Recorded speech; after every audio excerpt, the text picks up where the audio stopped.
ආයුබෝවන් දරුවෝ. අපි පන්ති ආරම්භ කරමු පුතේ. අද දවස් අපි දාගත්තේ 20යි 21 22 23 කියන දරුවන් සමග මේ මුල් පාඩම් ටිකේ කෙටි සටහන් පුතේ සාකච්ඡා කරන්න. හරි. ඒතර සවුන් දවසේ පුතේ පන්ති ඇතුලේ විශේෂ වැඩසටහන් කීපයක් යනවා.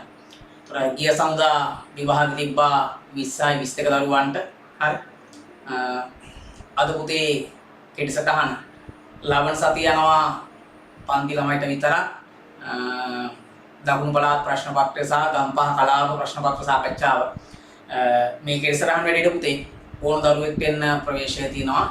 ඇවිල්ලා ෂෝට් නෝට් එකක් වඩ හදා ගන්න පුළුවන් පළවෙනි පාඩම සහ දෙවෙනි පාඩම තුන්වෙනි පාඩම කියන පාඩම් ටිකේ. හරි. මේ පාඩම් වල පුතේ විශේෂත්වය තමයි මේ පළමු පාඩමින් පුතේ ගිණුම්කරණයට ලොකු බලපෑමක් ඉන්නේ නැහැ. ඒ පේපර් එකේ ලොකු ප්‍රශ්න ප්‍රමාණයක් ඉන්නේ නැහැ.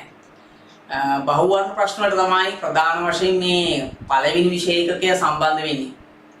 දෙවන විෂය එකකයේ ගිණුම්කරණ සමීකරණ ලකුණු 40ක් ප්‍රශ්න පත්‍රය තුල තියෙනවා. 2019 අවුරුද්ද සහ 20 අවුරුද්දේ අනිවාර්ය ලකුණු 40ක් තිබ්බා තුන්වෙනි ප්‍රශ්නේ විදියට. ඊළඟ මාතෘකාව දික්ත සටහන්. ඒකෙන් සමස්ත ගිණුම්කරණ ක්‍රියාවලියට වැදගත් වෙනවා. ඉතින් අද අපි බලමු මේ පළවෙනි ප්‍රශ්න පත්‍රය ඇතුලේ අහන බහුවර්ණ ප්‍රශ්න වලට උත්තර දෙන්න අපි කෙටි සටහනක් හදාගන්න. ඊළඟ මේ මුළු විෂය එකකයම ඔය කියන කොටස් වලට දාලා වෙන්නේ නැහැ. අත්‍යවශ්‍ය කරුණු කාරණා ටික සාකච්ඡා කරන ගමන් අපි කෙටි සටහනක් හදාගමු. ඔයා ගාව තියෙනවා නම් ඔයා ගන්න ෆුල් ස්කැප් කොලයක් පුතේ. එතකොට මෙන්න මේ විදිහට ෆුල් ස්කැප් කොලයක් අරගෙන වර්ගුලම් පුතේ හාෆ් ෂීට් කොලයක් තියෙනවා නම් ගන්න. ඒතර හාෆ් ෂීට් එකක් හරි පුතේ ෆුල් ස්කැප් එකක් හරි අරගෙන ඒක මේ පොතක් වගේ හරවන්න පුළුවන් වෙන්න මෙන්න මේ විදිහට නවා ගන්න. හරිද? එතකොට ඕක ඇතුලේ වැඩේ කරගෙන ගියාම ලේසියි. හරි. මෙන්න මේ විදිහට ඔයා පොලේ නවා ගන්න. එතකොට පුතේ මේ තියෙන්නේ අපේ පොත වගේ තමයි. මේ පළවෙනි පිටුව 2 3 4 5 6 7 8 ඔය විදිහට කොළ 8ක් යනවා. හරි. ඒතර යාගේ පුළුවන් නම් ෆුල් ස්කැප් කොලයක් අරගෙන නැත්නම් පුතේ මේ වගේ A3 කොලයක් ගන්න. හරි. හාෆ් ෂීට් එකකට කමක් නැහැ. හරි. ඒතර පුතේ මේ තියෙන්නේ පළවෙනි පිටුව. හරි. මේ දෙවෙනි පිටුව, තුන්වෙනි පිටුව, මෙයා හතරවෙනි පිටුව, මෙයා පස්වෙනි පිටුව, මෙයා 6, මෙයා 7, මෙයා 8. හරි. ඊට පස්සේ මෙයා 1. ඔය විදිහට ඔයාට පුළුවන් කොලයක් නමලා හදාගන්න. හරිද? එතකොට දැන් අද මේ තීර දෙන වැඩේ ඔයාට දිගටම පුතේ මේ වැඩවලට පාවිච්චි කරන්න පුළුවන්. accounts වල විතරක් නෙමෙයි econ සහ BS කියන විෂයන් දෙකටත් ඔයාට මේ විදිහට පුතේ පාඩමින් පාඩම කෙටි සටහන් හදාගෙන පාවිච්චි කරන්න පුළුවන්. ඒක ඉතින් වඩා ප්‍රයෝජනවත් වෙයි. ඔයාගේ විභාගයට අපි අර සම්පූර්ණ නෝට් එක පාඩම් කරන වගේම ඊට පස්සේ අපිට ඉතා පහසුවෙන් මතක තියාගන්න ඕන ටිකක් කෙටියෙන් සාරාංශ කර තියාගන්න. හරි. හරි. ඔය ටික එහෙනම් ඔළුවේ තියාගෙන පුතේ අපි යමු අද දවසේ වැඩේට. හරි. එතකොට පුතේ මේ දැන් ඔයාගේ තියෙන මෙහෙම කොලයක් තියෙනවා. අර මේ කොලේ තමයි ඔයා ඔක්කොම ටික අද කෙටි සටහන් ගහන්න. හරිද? එතකොට දාන්න පුතේ පළවෙනි මාතෘකාව. අර විෂය එකක 1 විෂය ඒකකය 1 ගිණුම්කරණය හා එහි පරිසරය. ගිණුම්කරණය සහ එහි පරිසරය තමයි පුතේ පළවෙනි මාතෘකාව. හරිද? දැන් අපි කතා කරන්නේ පළවෙනි මාතෘකාවේ වැදගත් වෙන මාතෘකා ටික. කෙටි සටහනක් විදියට ඔන්න ඔය පොලේ ඇතුලේ අපි මොකද කරන්නේ? සාකච්ඡා කරමු. හරිද? එතකොට ඔයා දාන්න අංක 1 කියලා ගිණුම්කරණය යනු දාන්නේ. ගිණුම්කරණය යනු හරිද? ගිණුම්කරණය යනු ගිණුම්කරණය යනු හරිද? ගිණුම්කරණය යනු හරිද? ගිණුම්කරණය යනු මොකද එනවා අපි මුලින්ම කතා කරනවා ගිණුම්කරණය යනු හරිද? දැන් ඕක විභාගයට එන්නේ නැහැ. හැබැයි අපිට ඔය ගැන අදහසක් තියෙන්න ඕන. ඒක කතන්දරේ. හරි. ගිණුම්කරණය කියන්නේ මොකක්ද? කියන්නේ නම් දැන් මේ සටහනේ තමයි ඔක්කොම ලියන්නේ පොලේ. ලියන්න ගිණුම්කරණය යනු ලියන්න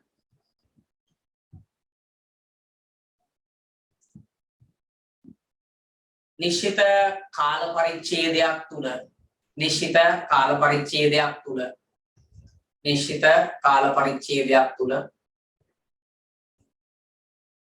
නිශ්චිත කාල පරිච්ඡේදයක් තුල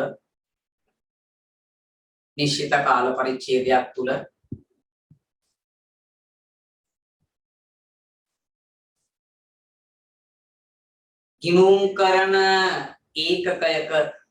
ගිණුම්කරන ඒකකයක නිශ්චිත කාල පරිච්ඡේදයක් තුල ගිණුම්කරන ඒකකයක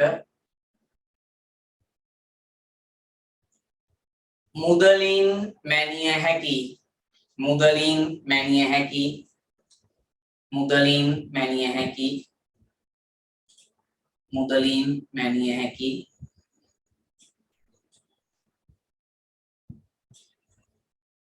ගනුදෙනු හා සිද්ධීන් වලට අදාළ මුදලින් මැනිය හැකි ගනුදෙනු හා සිද්ධීන් වලට අදාළ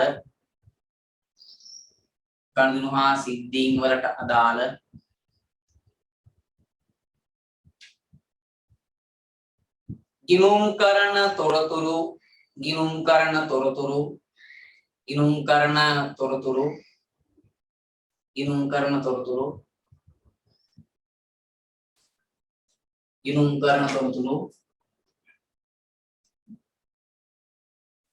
රැස්කිරීම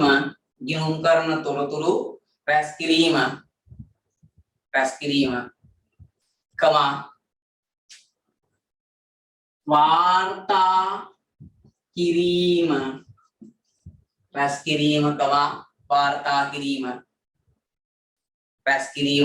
වාර්තා කිරීම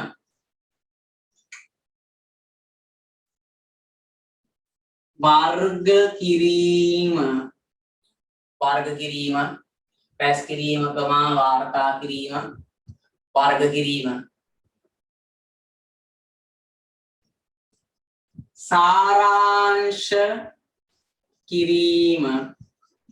සාරාංශ කිරීම රැස්කිරීම වාර්තා කිරීම වර්ග කිරීම සාරාංශ කිරීම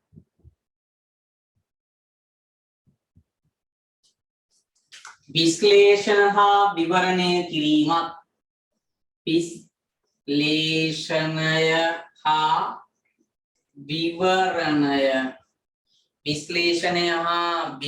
කිරීමත්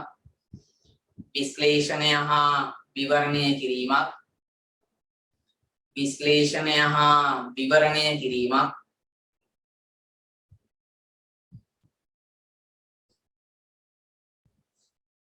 ඒවා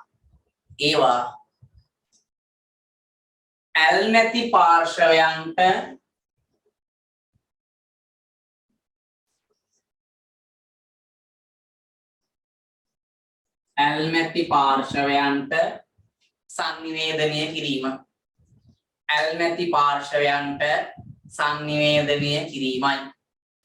ඒවා ඇල්මැති පාර්ශවයන්ට සංනිවේදනය කිරීමයි. හරිද? ඒවා ඇල්මැති පාර්ශවයන්ට සංනිවේදනය කිරීමයි. හරි.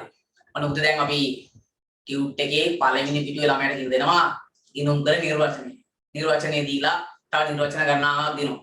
ඇමරිකානු ගිණුම් කරන සංගමයේ නිර්වචනය, ගිණුම් කරන ප්‍රමිත ආයතනයේ එක ගිණුම් කරන සම්බන්ධ පාර්ශවයන්ගේ නිර්වචන ගණනාවක් දෙනවා. හරිද? ඉතින් මේ ඔක්කොම ඕනේ නැහැ. ඔයාට ඔය ටියුබ් එකේ අදහස් තිබ්බනම් ඇති. ඉතින් මේ අද පිටු 40ක විතර නෝට් එකක් මෙන්න මේ පොලේට ගන්න තමයි හදන්නේ. හරි? හරි. එතකොට මෙන්න අපි කතා කරා ගිණුම් කරන යන. හරි. ඊට පස්සේ පුතේ මේ කතා කරන මාතෘකාව තමයි ගිණුම් කරණයේ විෂයපතය සහ කාර්යභාරය කියන එක. අර එතකොට දෙවෙනි ප්‍රශ්නාංක මේක ප්‍රශ්නාංක විදිහට දාන්නේ නම් පුතේ. ප්‍රශ්නාංක විදිය. හොඳ? මාතෘකාව හරි ප්‍රශ්නාංක විදිහට හරි. කැමති විදියක් ඔයා. එතකොට දෙවෙනි මාතෘකාව තමයි මගේ තියෙන ප්‍රශ්න තමයි ගිණුම් කරණයේ කාර්යභාරයන් මොනවාද? අන්න. ගිණුම් කරණයේ කියන්නේ ගිණුම් කරණයේ කාර්යභාරයන් මොනවාද? නැත්නම් කාර්යයන් මොනවාද? ගිණුම් කරන කාර්යයන් මොනවාද? මෙන්න ඊළඟ ප්‍රශ්නය.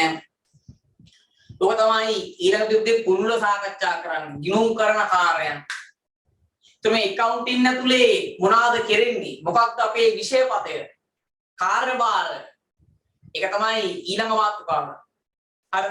ඒතර ගිණුම් කරණයේ විෂයපතය සහ කාර්යභාර තමයි ඊළඟ මාතෘකාව වෙන්නේ. එහෙනම් මගේ දරුවෝ මේ විෂයපතය සහ කාර්යභාරය තමයි මේ ගිණුම් කරණයේ ඇතුලේ අපි නිර්වචනය කරන්නේ. අපි මේ වසර දෙකමාරක් පුරාවටම ඔයාට උගන්වන විෂයපතය තමයි මේ රැස් කිරීම, වාර්තා කිරීම, වර්ග කිරීම, සාරාංශ කිරීම, විශ්ලේෂණය සහ විවරණය කිරීම, සංනිවේදනය කිරීම. ඉතින් මේ හැම එකකටම ඉස්සරහින් යනවා අන්න මොකක්ද? ගිණුම් කරන තොරතුරු. අන්න මේ විදිහ ගන්න යා. දැන් ගිණුම් කරන කාර්යයන් මොනවද? ගිණුම් කරන කාර්යයන් තමයි පුතේ. ගිණුම් කරන තොරතුරු රැස් කිරීම, ගිණුම් කරන තොරතුරු වාර්තා කිරීම, ගිණුම් කරන තොරතුරු වර්ග කිරීම, ගිණුම් කරන තොරතුරු සාරාංශ කිරීම, ගිණුම් කරන තොරතුරු විශ්ලේෂණය සහ විවරණය කිරීම, ගිණුම් කරන තොරතුරු සංනිවේදනය කිරීම. ඔන්න ඔය කාර්යයන් ටික තමයි අපි මේ වසර දෙකමාරක් පුරාවට ඔයාට උගන්වන්නේ. පැහැදිලි වැඩි?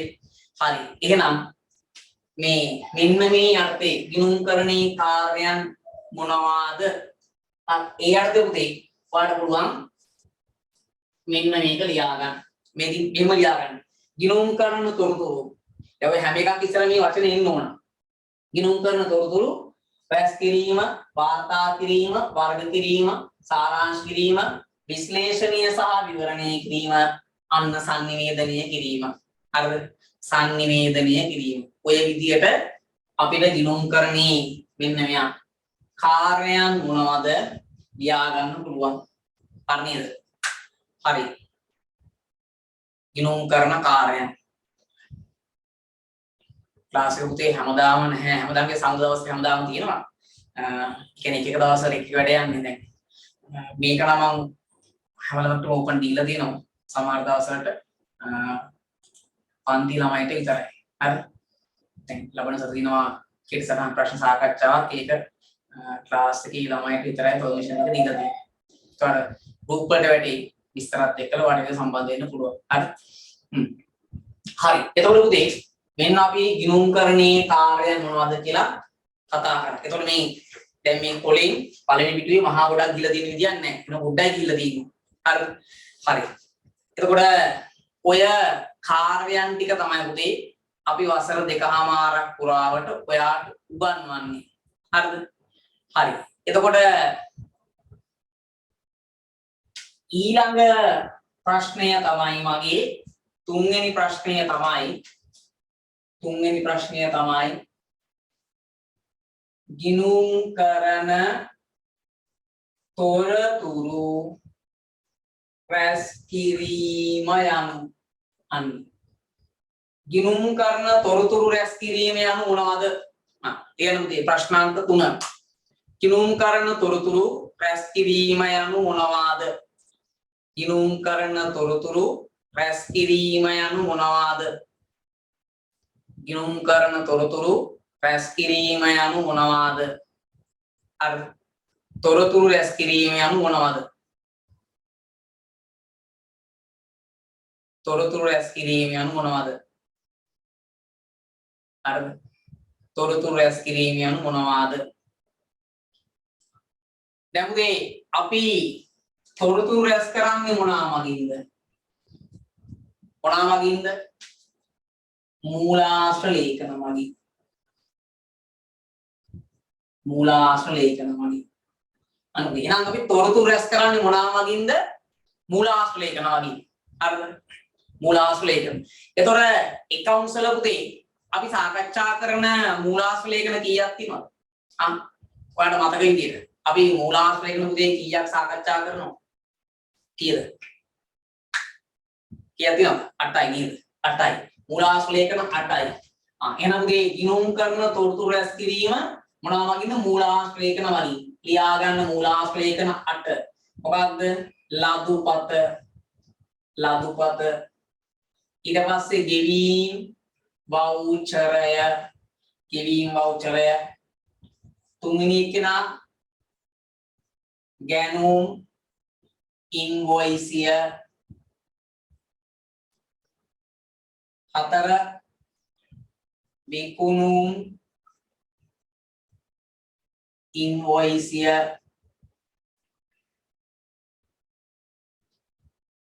5 හරපත. 6 ලදුපත. 7 සුළු මුදල් ගෙවීම් වවුචරය. 8 ජර්නල් වවුචරය. ඔන්න පුතේ. එතකොට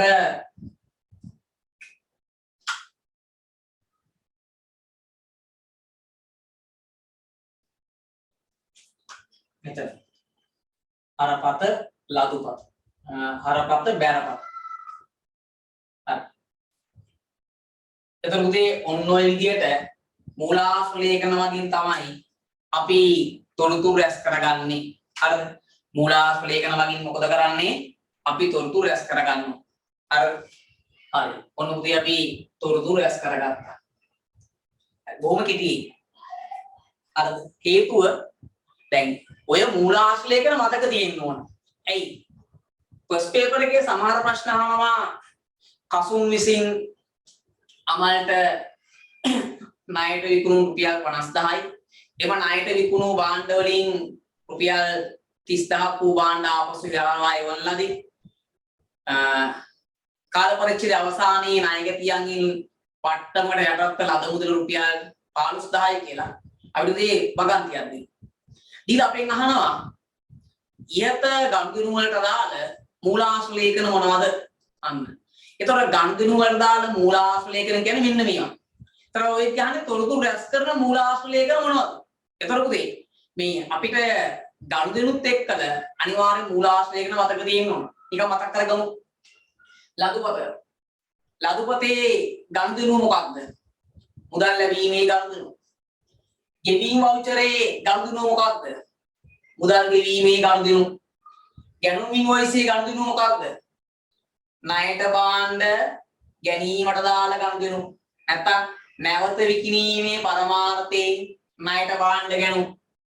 විකුණුම් ඉන්වොයිසිය නැවත විකිණීමේ පරමාර්ථයෙන් ගත් භාණ්ඩ ණයට විකිණීමට දාල ගනුදෙනුව. බැරපත ණයට ගත් භාණ්ඩ ආපසු හරවා යැවීමට දාල ගනුදෙනුව. හරපත. බැරපත ණයට විකුණු භාණ්ඩ ආපසු එවීමට දාල ගනුදෙනුව. සුළු මුදල් ගෙවීම වවුචරය උඩා වශයෙන් සිදුවන ගෙවීම් වලට දාල ගනුදෙනුව. නැත්නම් මුදලින් කරන ගෙවීම් වලට දාල ගනුදෙනුව. මේ අද සුළු මුදල් ගෙවීම වවුචරේ පාවිච්චි කරන්නේ මුදල් වලින් මතක තියාගන්න. හොඳයි. මේ ලදුපත කියන්නේ මුදල් ලැබීම. ගෙවීම වවුචරේ කියන්නේ ඇත්තටම චෙක් පත්. මතක තියාගන්න චෙක් පත්. අද අපි උපකල්පනය කරන ලැබෙන මුදල් සියල්ලම අපි බැංකුවේ තැන්පත් කරනවා. කරන ගෙවීම් සියල්ලම කරන්නේ චෙක් පත් වලින් කියනවා. මුදල් පාලනයත් එක්ක තමයි යන්නේ. හරිද? එතකොට මුදලින් ගෙවීමක් කරනවා නම් අනේ මුදලින් ගෙවීමක් කරනවා නම් පුතේ සුළු මුදල් ගෙවීම වවුචර් තමයි පාවිච්චි කරන්නේ. ඒ නිසා මේ සුළු මුදල් ගෙවීම වවුචරේ නිර්වචනයේට ඔන්න මෙහෙම කියන්නත් පුළුවන්. මුදලින් ගෙවීම කිරීමට දාලා ගනුදෙනු වාර්තා කරන මුලාසු ලියවිල්ල. නැත්නම් වටිනාකමින් අඩු මුදල් ගෙවීම වාර්තා කරන මුලාසු ලියවිල්ල. ජර්නල් වවුචරය ඉහත කිසිදු මූලාශ්‍ර ලේඛනයකට අදාළ නොවන ගනුදෙනු තමයි අන්න අපි ජර්නල් වවුචරය ඇතුලේ දාන්නේ. එහෙනම් ඔන්න ඔය ගනුදෙනු වර්ග මූලාශ්‍ර ලේඛන 8ට ගනුදෙනු වර්ග 8ක් තියෙනවා. හරිද? ඉතින් මේක දීලා දෙන්න ඕන. ඉතින් මේක අතිශයින් වැදගත් ළමයි. සෑහෙන වැදගත්. මේ කරුණු කාරණා ටික ඒ ටික දැනගත්තම සෑහෙන ලේසි ඉස්සරහට යන්න ඔයාට. හරි. එහෙනම් මෙන්න ගිණුම්කරණේ තොරතුරු රැස් කිරීම හරි. මෙයා හරි. ඊට පස්සේ අපි එනවා මෙයා ගාවට. දාන පුතේ ඊළඟ මාතෘකාව අන්න ගිණුම්කරණ තොරතුරු වාර්තා කිරීම යනු. එතකොට මේ අංක 4 හරිද? අංක 4 දාන්න. ගිණුම්කරණ තොරතුරු වාර්තා කිරීම යනු. ගිණුම්කරණ තොරතුරු වාර්තා කිරීම යනු. මෙන්න පුතේ අංක 4. තොරතුරු වාර්තා කිරීම යනු. මොකක්ද මේ තොරතුරු වාර්තා කරනවා කියන්නේ? තොරතුරු වාර්තා කරනවා. දැන් මුදේ ව්‍යාපාරයක ගනුදෙනුවක් වෙනවා. ඒ ගනුදෙනුව අපි වාර්තා කරන මූලාශ්‍ර ලේඛනයේ. ඒ මූලාශ්‍ර ලේඛනය තමයි අන්න ගේන්නේ උපයෝගී පොත්වලට. එහෙනම් වාර්තා කිරීම කියන්නේ උපයෝගී. නැත්තම් කියනවා මූලික පොත්.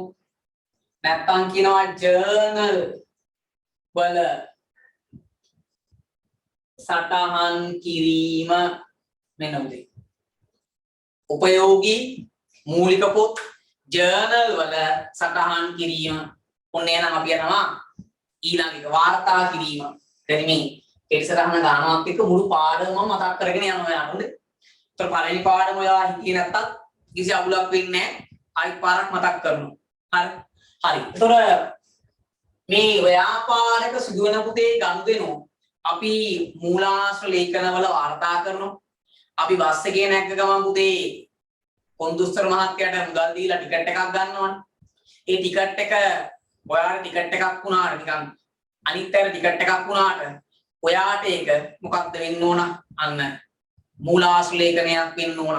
හරිද? ඔයාට මූලාශ්‍ර ලේඛනයක් වෙන්න ඕන. මුදල් ගිව්වම ලැබෙන මූලාශ්‍ර ලේඛනය. ඒ මූලාශ්‍ර ලේඛනය අන්න අපි වාර්තා කරනවා මූලික පොත්වල උපයෝගී පොත්වල. ඒතර උදේ මේ සෑම ගනුදෙනුවකටම මූලාශ්‍ර ලේඛනයක් තියෙනවා. සෑම මූලාශ්‍ර ලේඛනයකටම උපයෝගී පොතක් තියෙනවා. එහෙනම් උපයෝගී පොත් පුතේ කීයක් තියෙනවද? අපි එකවුන්ස්වල පාවිච්චි කරන උපයෝගී පොත් කීයද ඇත්තටම? කීයද? 8යි. උපයෝගී පොතුත් 8යි. නේද? මොනවාද? මම අර පිළිවෙලටම ගන්නම්. ලදුපතේ ළමයි මුදල් ලැබීම් ජර්නලය. මුදල් ලැබීම් ජර්නලය. අර්ධ මුදල් ලැබීම් ජර්නලය. 2 මුදල් ගෙවීම් ජර්නලය. මුදල් ගෙවීම් ජර්නලය. 3 ගැනුම් ජර්නලය. 4 විකුණුම් ජර්නලය. 5 ආපසු යැවුම් ජර්නලය. 6 ආපසු එවුම් ජර්නලය. 7 සුළු මුදල් ගෙවීම් ජර්නලය. 8 පොදු ජර්නලය. ඉක්මනින් ලියන්න. 8 කියන උදේ පොදු ජර්නලය. හරිද? ඔන්න ඔය වගේ උදේ අපිට පුළුවන් ඔය කියන මූලික පොත්වලට දාලා මූලාශ්‍ර ලේඛන ගනුදෙනු හඳුනා ගන්න. පැහැදිලි වැඩි. හරි. එහෙනම් ගනුදෙනුවක් වෙච්ච ගමන් මූලාශ්‍ර ලේඛනය වාර්තා කරනවා. ඒ මූලාශ්‍ර ලේඛනය ඊට දාන උපයෝගී පොතේ වාර්තා කරනවා. මේ තියෙන්නේ උපයෝගී පොත් සෙට් එක. හරිද? ඔන්න අපි එකක් හරි වාර්තා කිරීම දැන් අපි දන්නවා. මේ ඔයාට විභාගෙදී අපි උගන්වන මූලික පොත්. මේ මූලික පොත් ටික උගන්වන්නේ පාඩම කීයද? පාඩම 4. හතරවෙනි පාඩමේ ඔයාට ඔය සෑම උපයෝගී පොතක්ම කියලා දෙන්නේ. මේ ගිණුම් කරන ක්‍රියාවලිය තමයි වසර දෙක පුරාටම අපි ඔයාට උගන්වන්නේ. හරිද? හරි. උන්නේ නම් පාඩම 4 පුතේ මෙන්න මේ ටික ඔක්කොම ඔයාට කියලා දෙන්නේ. හරි. දැන් වාර්තා කිරීමත් හරි. වර්ග කිරීම පුතේ. වර්ග කිරීම කියන්නේ කාටද? එහෙනම් දාන වක්කා ගිණුම් කරන තොරතුරු වර්ග කිරීම යනු දාන පුතේ ගිණුම් කරන තොරතුරු වර්ග කිරීම යනු ගිණුම් කරන තොරතුරු වර්ග කිරීම යනු වර්ග කිරීම යනු මේ ඉලක්ක අඳින්නේ ඒ වැදගත්ම කෑල්ලට. හරිද? ගිණුම් කරන තොරතුරු වර්ග කිරීම යනු දැන් මොකද්ද මේ වර්ග කරනවා කියන්නේ? වර්ග කිරීම මෙන්න වර්ග කරනවා කියන පුතේ වෙච්ච ගනුදෙනු මූලාශ්‍ර ලේඛනයේ වාර්තා කරලා මූලික පොතේ වාර්තා කරලා අන්න ලෙජරයට පිටපත් කිරීම ලෙජරයට පිටපත් කිරීම. එතකොට මේ වර්ග කරනවායි කියන්නේ ලෙජරයට පිටපත් කරනවායි කියන එක. ඉතින් අද අපි කතා කරන්නේ පුතේ පොදු ලෙජරේ වාර්තා කරනවායි කියන එක. දන්නවනේ. හරිද? එහෙනම් ලෙජරයට පිටපත් කරනවා. අර උපයෝගී පොත් 8 බැලන්ස් කරලා අන්න අපි කියනවා කාටද ලෙජරයට. එතකොට ලෙජරේ මොන ගිණුම් වලටද අපි ගේන්නේ? පුතේ ව්‍යාපාරයක ලෙජර් ගිණුම් වර්ග කීයක් තියෙනවද? ව්‍යාපාරයක ලෙජර් ගිණුම් වර්ග කීයක් තියෙනවද දරුවෝ? කීයද? 5යි. ලෙජර් ගිණුම් වර්ග 5යි තියෙන්නේ නේද? උපරිම 5යි. මොනවාද? 1 වත්කම් ගිණුම ලියා ගන්න. 1 වත්කම් ගිණුම, 2 වගකීම් ගිණුම, 3 හිමිකම් ගිණුම, 4 ආදායම් ගිණුම, 5 වියදම් ගිණුම, 5 වියදම් ගිණුම. හරි නේද? ඔන්න ඔය විදිහට පුතේ මේ අපිට වර්ග කරන ගිණුම් ටික හොයාගන්න පුළුවන්. මේ වර්ග කරන ගිණුම් වර්ග 5යි තියෙන්නේ දානේ ලෙජරයට. ඒ වත්කම් ගිණුම් ඇති තරම් තියෙන්න පුළුවන්. ඒ ඔක්කොම වත්කම් තමයි. වගකීමුත් ඒ වගේ. වගකීම් ඇති තරම් තියෙන්න පුළුවන්. ඒ ඔක්කොම වගකීම්. ඊට පස්සේ හිමිකම්, ආදායම්, වියදම්. එනම් මේ වර්ග කරන ගිණුම් වර්ග කීය තියෙන්නේ 5යි තියෙන උපරිම. වත්කම්, වගකීම්, හිමිකම්, ආදායම්, වියදම් කියන අන්න ගිණුම් වර්ග 5යි තියෙන්නේ. ඔන්න අපි වර්ග කිරීමත් හරි. දැන් මේ කාර්යයන් යටතේ කාර්යයන් 3ක් සාකච්ඡා කරා. හරිද? දැන් සමහර ළමයිකින් අපි අහනවා මේ ගිණුම් කරන මූලිකාංග මොනවද කියලා. හරිද?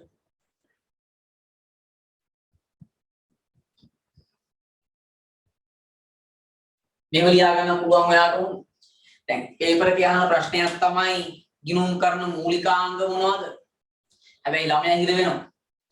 දැන් අපි නිතරම දන්න මේ වත්කම්, වගකීම්, හිමිකම්, ආදායම්, වියදම් ටික තමයි අහන්නේ. හැබැයි අහුවට පස්සේ ඔය ප්‍රශ්නේ මේ විදිහට අහුවොත් උත්තරේ දෙන්න දන්නේ නැහැ. ගිණුම් කරන මූලිකාංගයන් ළමයා හිර වෙනවා. හරි. එහෙම පේපර්ස් පුතේ අපි දැකලා තියෙනවා. සාමි බොහොම පොඩි දේ පවා ඔයාලට වහට වැදගත් වෙන. දැන් අපි හිතන සමහරට අපිට හැමදේම පුළුවන් කියලා. හැබැයි ඒක හිතුවට පේපර් එකක් දීලම බලන්න ඕන ළමයි කොච්චර හිර වෙනවද අසරණද කියලා තේරුම් ගන්න. ඒ නිසා මේ ඉගෙන ගන්න සෑම දෙයක්ම අපේ විභාගයේ අතිශයින් වැදගත්. හැම දෙයකටම වැඩි වටිනාකමක් දීලා ඉගෙන ගත්තොත් තමයි ඔයාට ඒ දේ ප්‍රතිඵලයක් ගන්න පුළුවන්. විභාගෙදී උතේ සමහර පාඩම් ළමයි කියන සමාගම් අනිවාර්යෙන් ඒක හොඳටම කරන්න ඕන. එහෙම එකක් නැහැ. හැම පාඩමක්ම උසස් පෙළ විභාගයට අතිශයින් වැදගත් ලකුණු ලබා ගන්න. ඒ හේතු මේ හැම එකම ලකුණු ආවේ නිසා මේ ලකුණු ගන්න ඔයාට හැම පාඩමක්ම අතිශයින් වැදගත් වෙනවා පුතේ. පැහැදිලිද? හරි. එහෙනම් මොන්න අපි වර්ග කිරීමක් හරි. ඊට පස්සේ යනවා ගිණුම් කරන තොරතුරු සාරාංශ කිරීම. ප්‍රශ්නාංක කීයද පුතේ දැන් මම මේ දීපු ප්‍රශ්න වලින්? 6ද?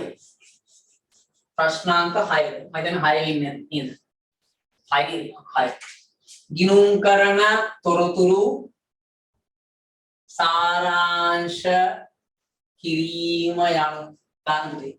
ගිණුම් කරන තොරතුරු සාරාංශ කිරීම යනු මොකක්ද මේ තොරතුරු සාරාංශ කරනවායි කියන්නේ? ගිණුම් කරන තොරතුරු සාරාංශ කිරීම යනු දැන් අපි කොච්චර මේ උපයෝගී පුත්තල වාර්තා කරලා මූලාශ්‍ර ලේඛන හදලා ඒ කොච්චර දේවල් කරත් මිනිස්සුන්ට මේක තේරුම් ගන්න නේද අපි දෙන්න ඕන. අපේ ඉලක්කය තමයි ඇල්මැති පාර්ශවයට තොරතුරු සංවේදනය කිරීම. උඩිදාන් ඉන්න සංනිවේදනය කරන්න. මේ සංනිවේදනය කරන්න පුතේ බොහොම තේරුම් ගන්න පුළුවන් විදිහට මේක දෙන්න ඕන. අන්න සාරාංශ කරන එක දවසක් දැන් අපි මේ කරන්නේ සාරාංශ කිරීම. එහෙනම් සාරාංශ කරනවා කියන්නේ වඩා තේරුම් ගත හැකි වෙන ආකාරයකට කුඩා සහ සරල කිරීමක්. එහෙනම් මෙන්න සාරාංශ කිරීම. සාරාංශ කරනවා කාටද? මූල්‍ය ප්‍රකාශන වලට. අන්න මූල්‍ය ප්‍රකාශන වලට තමයි අපි මොනවද කරන්නේ? සාරාංශ කරන්නේ. එහෙනම් අපි සාරාංශ කරන්නේ පුතේ මූල්‍ය ප්‍රකාශන වලට. එතකොට ව්‍යාපාරයක් හදන මූල්‍ය ප්‍රකාශන කීයද? කීයද? 5යි. මූල්‍ය ප්‍රකාශන 5යි. මොනවාද මේ මූල්‍ය ප්‍රකාශන 5? අපි කතා කරනවා ලාභ සහ විනත් විස්තීර්ණ ආදායම් ප්‍රකාශය, මූල්‍ය තත්ත්ව ප්‍රකාශනය, මුදල් ප්‍රවාහ ප්‍රකාශනය, හිමිකම් වෙනස් වීමේ ප්‍රකාශනය, ගිණුම් කරන ප්‍රතිපත්ති සහ විස්තරාත්මක සටහන් කියලා නේද උදේ? එහෙනම් ලියන්න පළවෙනි එක ලාභ අලාභ හා වෙනත් විස්තීර්ණ ආදායම් ප්‍රකාශනය. ලාභ අලාභ සහ වෙනත් විස්තීර්ණ ආදායම් ප්‍රකාශය. 2 මූල්‍ය තත්ත්ව ප්‍රකාශනය. 3 මුදල් ප්‍රවාහ ප්‍රකාශනය. 4 හිමිකම් වෙනස් වීමේ ප්‍රකාශනය. 5 ගිණුම් කරන ප්‍රතිපත්ති හා විස්තරාත්මක සටහන්. අන්න ගිණුම් කරන ප්‍රතිපත්ති සහ විස්තරාත්මක සටහන්. ඔන්න අපි සාරාංශ කරන්නේ මෙන්න මේ පහට. ඔය පහට තවත් නමක් කියනවා අපි දැන් කලින් කියවනේ ගිණුම් කරන මූලධර්ම. ඒ වගේ මෙයාට නමක් කියනවා. මූල්‍ය ප්‍රකාශන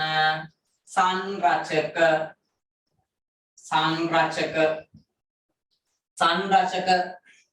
දැන් විභාගයේදී ওই ප්‍රශ්නේ අහුවම ළමයා වරද්ද ගන්නවා. මේ සංරචකයි මූලධර්මයි ළමයා පටල ගන්නවා. මූලධර්ම වලට සංරචක ලියනවා, සංරචක වලට මූලධර්ම ලියනවා. උග නිතරම කරන දෙයක් ළමයි. හේතුවයි මේකෙත් 5යි ඒකෙත් 5යි. දෙන්නගෙන් 5යි. දෙන්නගෙන් 5ක් නිසා දැන් ඒවා හිතලා කරන්නේ නැහැ ළමයි. කිරණ දේවල් සමහර වෙලාවට. හරිද? ඒක නොදැනුවත්කම නිසා නැත්නම් කලබලේ නිසා. හරි. ඒ කාරණා දෙකක් නිසා. කලබලයට ලියනවා දැක්ක ගමන් මූල ප්‍රකාශන සංරචක දැක්ක ගමන් හිතෙන්නේ මූල ධර්ම වගේ. අපි ලියනවා. හරිද? පස්සේ තමයි මතක් වෙන්නේ මේක වැරදි නේද කියලා. ගෙදරනකොට. නිසා ඕම කල්පනායෙන් පේපර් එක බලන්න ඕන. අර අන්න මූල ප්‍රකාශන වල මෙයාට උදේ නිමයමුත් කියනවා. සංරචක නැත්නම් කියනවා නිමයමුන් කියලා. සංරචක නැත්නම් නිමයමුන්. හරි. සංරචක නැත්නම් මා කියන්නේ නිමයමුන් කියනවා. හරිද? හරි. ඔන්න ඒක හරි. දැන් උදේ ඊට පස්සේ මේක ආගාවට යන්නේ. ඊට පස්සේ අපි යනවා විශ්ලේෂණය සහ විවරණය කිරීම කියන මාතෘකාවට දාන්න අංක 7 දාන්න විශ්ලේෂණය සහ ගිණුම් කරන තොරතුරු විශ්ලේෂණය සහ විවරණය කිරීම යන දාන්න උදේ ගිණුම් කරන තොරතුරු විශ්ලේෂණය සහ විවරණය කිරීම යන ගිණුම් කරන තොරතුරු විශ්ලේෂණය සහ විවරණය කිරීම යන අර විශ්ලේෂණය සහ විවරණය කිරීම යන ගිණුම් කරන තොරතුරු විශ්ලේෂණය සහ විවරණය කිරීම යන මොකද මේ විශ්ලේෂණය සහ විවරණය කරනවායි කියන්නේ දැන් උදේ මේ අපි සාරාංශ කරලා දුන්නත් සමහර අයුන්ට මේව තේරෙන්නේ නැහැ. හරි. සමහරකට මේක තේරෙන්නේ නැහැ ළමයි. අන්න එයාට තවත් තේරුම් ගන්න පුළුවන් විදියට අපි මේක තවත් කුඩා කරනවා. හරිද? විශ්ලේෂණය සහ විවරණය කිරීම. හරි. එතකොට අංක 7 ගිණුම් කරන තොරතුරු විශ්ලේෂණය හා විවරණය අන්න විශ්ලේෂණය සහ විවරණය මොකද උදේ විශ්ලේෂණය සහ විවරණය කියන්නේ අපි මේක තවත් තේරුම් ගන්න පුළුවන් විදියට අන්න එක අනුපාත විශ්ලේෂණය අනුපාතයක් විදිහට පුතේ මේ තොරතුරු ලබා දෙනවා අපි කියන අනුපාත විශ්ලේෂණය කියලා හරිද අනුපාත විශ්ලේෂණය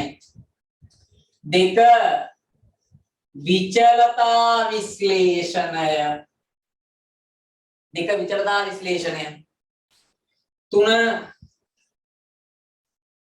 සංවේදිතා විශ්ලේෂණය දැන් අනුපාත විශ්ලේෂණය ටික අපි අනුපාතයක් විදිහට ප්‍රධාන වශයෙන් කරන්නේ ප්‍රතිශතයක් විදිහට ඒතර වඩා හොඳට මේ වැඩේ තේරුම් ගන්න පුළුවන් නේද 80යි 90යි 100යි ඔයගේ පුතේ මේ අපි ප්‍රතිශතයක් විදිහට දෙනවා ඉලක්කම් දෙකක අන්තරයක් විදිහට හරි මෙන්න අපි විශ්ලේෂණය සහ විවරණය කරා මේ අන්තිම එක තමයි සංනිවේදනය කිරීම දෙක ඔය ටික අනිවාර්යෙන් දැනගත යුතුමයි ගිණුම්කරණයේ කාර්යභාරය හරිද මේකද මම ගොඩේ වැදගත් ටික විතරයි කියනවා අත්‍යවශ්‍යම ටික විතරයි තියෙන්නේ ඉතින් ඒකට තමයි අපි සාකච්ඡා කරගෙන යන්නේ හරි ළමයි දාන්න අංක 8 දාන්න ගිණුම් කරන තොරතුරු සංනිවේදනය කිරීම ගිණුම් කරන තොරතුරු සංනිවේදනය කිරීම අංක 8ද 9ද උදේ එකක් වඩ කියන්නකෝ අංක 8 ගිණුම් කරන තොරතුරු සංනිවේදනය කිරීම යන සංනිවේදනය කිරීම සංනිවේදනය කරන්නේ කාටද දැන් අපි මේවා කාටද මේක දෙන්නේ අන්න ඇල්මැති පාර්ශවයන්ට නේද දැන් විශ්ලේෂණයේ 3 දැන් විශ්ලේෂණ වල විතරයි අනුපාත විශ්ලේෂණය විචලතා විශ්ලේෂණය සංවේදිතා විශ්ලේෂණය හරි අනුපාත විශ්ලේෂණය විචලතා විශ්ලේෂණය සංවේදිතා විශ්ලේෂණය ඔය තුන තමයි තියෙන්නේ අනුපාත විචලතා සංවේදිතා හරිද හරි මේ සංනිවේදනය කාටද මේක දෙන්නේ දැන් ඉස්කෝලේ පුතේ අපි වාට උගන්වලා මේ ඔක්කොම දේවල් කරලා කාල පරීක්ෂණයේ අවසානයේ ටර්ම් එකක් ඉවරනකොට පේපර් එක හදලා හරියට පේපර් එක තියලා ඊපස්සේ පේපර් පුතේ උත්තර මාක් කරලා රිපෝට් කාඩ් හදලා අන්න පේරන්ට්ස් මීටින්ග්වත් තියලා අමල දාලා එන්න කියලා නේද ඔයාගේ ගුණ කියලා රිපෝට් කාඩ් එක යාගේ අතට දෙනවා එයා ගත්ත ගමන් රිපෝට් කාඩ් එකේ බලනවාගේ ලකුණු නේද ඒක පුතේ ගිය වාරේවත් තියෙනවා මේ වාරේවත් තියෙනවා අන්න එයාට බලා ගන්න පුළුවන් ඔයාගේ පිළිදීම පහු බෑම ඔයා ඒම තීරණ ගන්න අන්න ඔය ක්‍රියාවලිය තමයි මේ ඇකවුන්ටින් කියලා දෙන්නේ එහෙනම් සංනිවේදනය කාර්යද ඇල්මැති පාර්ශව වලට අන්න අපි සංනිවේදනය කරන කාර්යද පුතේ ඇල්මැති පාර්ශව වලට ඇල්මැති පාර්ශව तो ඇල්මැති පාර්ශවයන් කවුද ඇත්තටම ඉන්නේ? හා අයිතිකරු ලියන්න. අයිතිකරු දෙක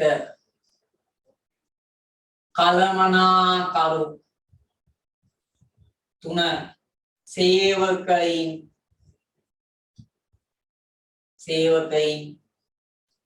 හතර රජය පහ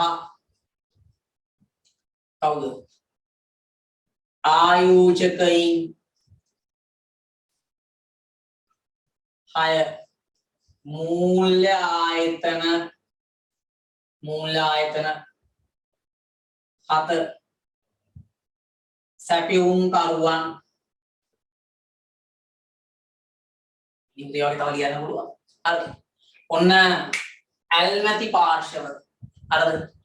ඒතර උදේ මේ ඔය එක සෙට් එකක්. ඔක පටන් ගන්න ගිලුම්කර නිර්වචනයේ. ගිලුම්කර නිර්වචනය ගන්න ඕන. නිර්වචනය අද තමයි පුතේ කාර්යභාරය විස්තර කරන්නේ. කාර්යභාරයන් ටික අපි දැනගන්න ඕන. මෙන්න මේ ප්‍රධාන කාර්යයන් වල දැන් අපි කතා කරේ උපලක්ෂණ ටික. හරිද? ප්‍රධාන කාර්යයන් වල කතා කරේ උපලක්ෂණ ටික. ඒ ටික ඔයා අනිවාර්යෙන් දැනගත යුතුමයි. හරිද? ඔයා නිතරම ස්වභාවයක් විදිහට ඔයාගේ ගේ තියෙන්න ඕන. හරිද? හරි. මොන පුතේ අපි දැන් ගිණුම්කරණය කතා කරා. හරි. මම ඊට වගන්නද? අවුල නැහැ. ඔන්න කාර්යයන් ටික හරි. දැන් වෙලී දන්නවා. ඊට පස්සේ මොකද කරන්න ඕන? අන්න. ඊට පස්සේ කාර්යයන් ටික හරි නම් ඊළඟට අපි යන්නේ පුතේ ගිණුම් කරන පරිසරය ගාවට. ගිණුම් කරන පරිසරය යනු 9 දාන්න පුතේ. ගිණුම් කරන පරිසරය යනු. දැන් ගිණුම් කරන්නේ හරි. දැන් යනවා පරිසරය ගාවට. හරිද? පරිසරය ගාවට. දැන් බලනවා ගිණුම් කරන පරිසරයේ අද බෙදීමක් නැහැ. එකයි. ව්‍යාපාරයකට බලපෑම් කරන සියලුම සාධකයන් අපි කියන මොකක්ද? ගිණුම් කරන පරිසරය. හරි. ව්‍යාපාරික ක්‍රියාකාරීත්වයට බලපෑම් කරන සියලුම සාධක තමයි ගිණුම් කරන පරිසරය. නමුත් ගිණුම් කරන පරිසරය යන ලියා ගන්න ව්‍යාපාරයක ක්‍රියාකාරීත්වයට බලපෑම් කරන සියලුම සාධක. ව්‍යාපාරික ක්‍රියාකාරීත්වයට බලපෑම් කරන සියලුම සාධක තමයි පුතේ අපි කියන්නේ ගිණුම් කරන පරිසරය කියලා. හරිද? ව්‍යාපාරික ක්‍රියාකාරීත්වයට බලපෑම් කරන සියලුම සාධක. ඔය සියලුම සාධක අපි කියන මොකක්ද? අන්න ගිණුම් කරන පරිසරය කියලා. පැහැදිලිද? හරි. ඒ උදේ මේ තියෙන්නේ ගිණුම් කරන පරිසරය. ඔය පරිසරය ඇතුලේ පුතේ අයිතිකරු, කළමනාකරු, සේවකීන්, වෘත්තීය සමිති ඊට පස්සේ ඔය කල්පනා කිරුණා. ඕවත් එක්ක අන්න ප්‍රධාන සාධක කීපයක් කතා කරනවා. කියන්නේ මේ සාධක කෙලින්ම ව්‍යාපාර බලපෑම් කරන මොනවාද? එක නෛතික පරිසරය. යාගනුති.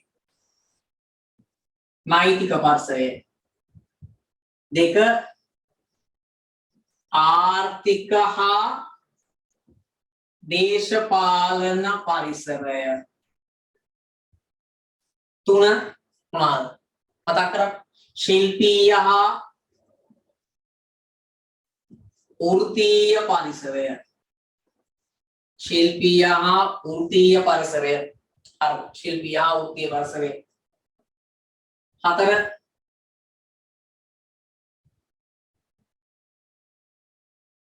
ඊට පස්සේ සමාජ හා සංස්කෘතික පරිසරය.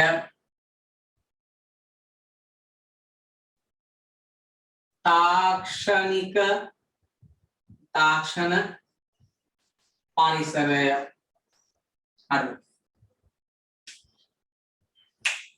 හරි.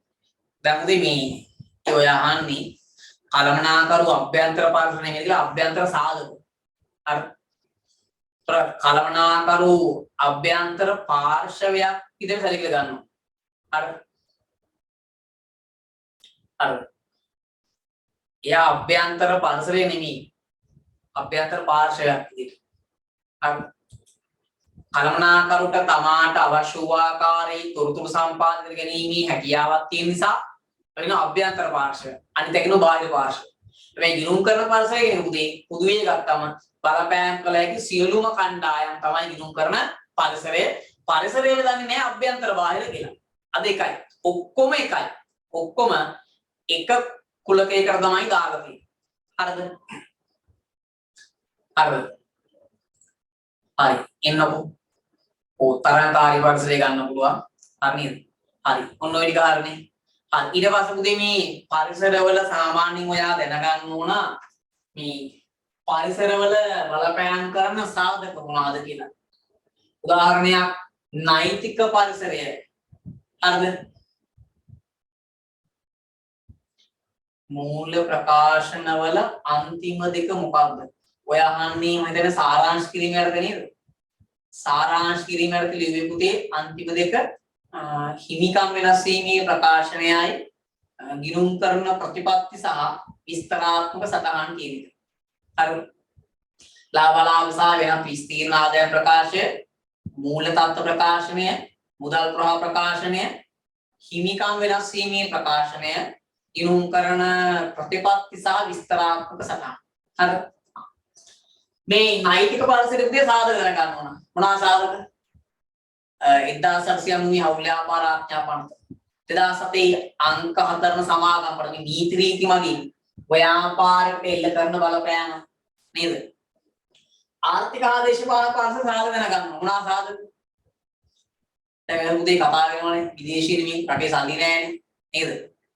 එක් රටක මුදල් ඒකකයක් තවත් රටක මුදල් ඒකකයක් සම ගෝමාරු වන අනුපාත විදේශීය අනුපාතය උද්දමන අනුපාතය මිල මට්ටම පස්සේ ඉතුරු ආයෝජන නේද ආර්ථික දේශපාලන ශිල්පීය අවෘත්ති පරිසරයේ ගිණුම් කරන ප්‍රමිත භාවිතය තව නව නිෂ්පාද ශිල්ප ක්‍රම භාවිතය පැටිනියා සමාජ සංස්කෘතික පරිසරයේ මේ පුදුලෙන් දින ඇදහිලි විශ්වාස ධර්මතාවයන් මේ සියල්ල යටින්නේ සමාජ සංස්කෘතික අනිත් එක නම් කවුද තාක්ෂණික පරිසරය හරි ඔය ටික තමයි පුතේ සාමාන්‍ය සාකච්ඡා කරන්නේ පැහැදිලි වෙයි හරි එතකොට ඔය යටතේ සාධක දැනගන්න ඕනේ සමහර ප්‍රශ්න අහනවා මේ මෙන්න මේ කාරණේ වැටෙන්නේ මොන පරිසර සාධකයකටද ඒක නිසා මේවල තියෙන සාධක පුතේ දල වශයෙන් අපිට අදහසක් තියෙන්න ඕන ආර්ථික පරිසරයේ මොනවාද සාධක නෛතික මොනවාද මහා ගොඩක් නෑවු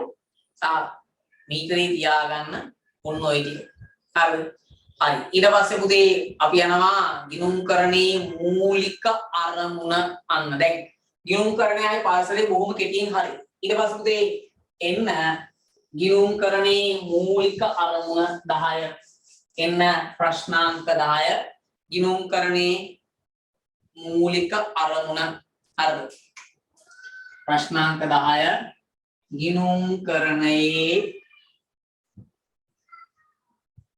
මූලික අරමුණ හරිද ගිණුම්කරණයේ මූලික අරමුණ මොකද මේ ගිණුම්කරණයේ මූලික අරමුණ කියන්නේ අපි මේ account දෙන එකේ ප්‍රධාන අරමුණ තමයි ඇල්මැති පාර්ශවයන්ට තීරණ ගැනීමට අවශ්‍ය තොරතුරු සැපීම.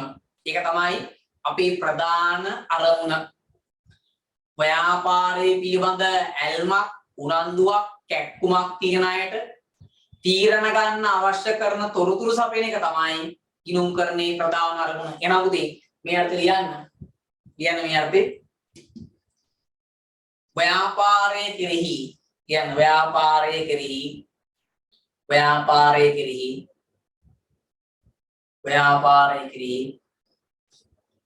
ඇල්මක් දක්වන පාර්ශවයන්ට ව්‍යාපාරයේ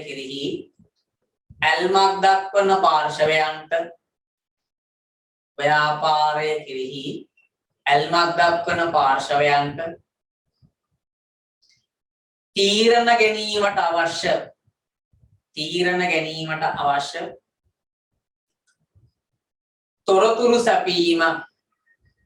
තොරතුරු සැපීමයි එහෙම ලියන්නකෝ. තොරතුරු සැපීමයි. ඔක තමයි අපේ තියෙන ප්‍රධාන අරමුණ තොරතුරු සැපීම. අපි කරන්නේ පුතේ තොරතුරු සපයන එක. කේලම් කියන එක. අර තොරතුරු සපයන එක. මිනිසුන්ට තීරණ ගන්න අවශ්‍ය කරන තොරතුරු දෙන එක තමයි පුතේ ගිණුම්කරණයේ ප්‍රධාන අරමුණ. හරිද? තවත් අරමුණු තියෙනවා නෛතික අවශ්‍යතාවු කරලීම, සම්පත් උපරිම පාවිච්චි කිරීම. ඉතින් අහන්නේ ඔයාගෙන් මෙන්න මෙයා. පුතේ සමහරට මෙයා තමයි පේපර් එකේ පළවෙනි ප්‍රශ්නය. ෆස්ට් පේපර් එකේ. ප්‍රශ්න 50 පළවෙනි එක නම් මෙයා. ගිණුම්කරණයේ මූලික අරමුණ කුමක්ද? නැත්නම් මූල්‍ය ගිණුම්කරණයේ මූලික අරමුණ කුමක්ද? කළමනාකරන ගිණුම්කරණයේ මූලික අරමුණ කුමක්ද? ඔන්න ඔය ප්‍රශ්න තුනෙන් එකක් තමයි ෆස්ට් පේපර් එකේ පළවෙනි ප්‍රශ්නේ. හරිද? අපි ඔය MCQ 4000ක් ඉන්න ප්‍රශ්න යනවා වෙනවා. ටෙලිග්‍රෑම් එකේ පුතේ දැන් ආයි ටෙලිග්‍රෑම් එක සක්‍රියයි. ඒකේ ප්‍රශ්න වැටෙනවා එක දිගට. ඔයාට ඒව කරන්න පුළුවන් ගිහින් ටෙලිග්‍රෑම් එකේ දැන් ප්‍රශ්න 560 ගණක් දාලා තියෙනවා. හරි. ඉතින් බහුවර්ණ පුතේ අතරම වල සම්බන්ධ තියෙනවා. පන්ති ඇතුළත කරන්න. හරි. ඉතින් මේවා ඇතිතරම් සාකච්ඡා කරලා තියෙන මේ ප්‍රශ්නේ. හරිද? එහෙනම් ඔන්න ගිණුම්කරණයේ මූලික අරමුණ මොකක්ද?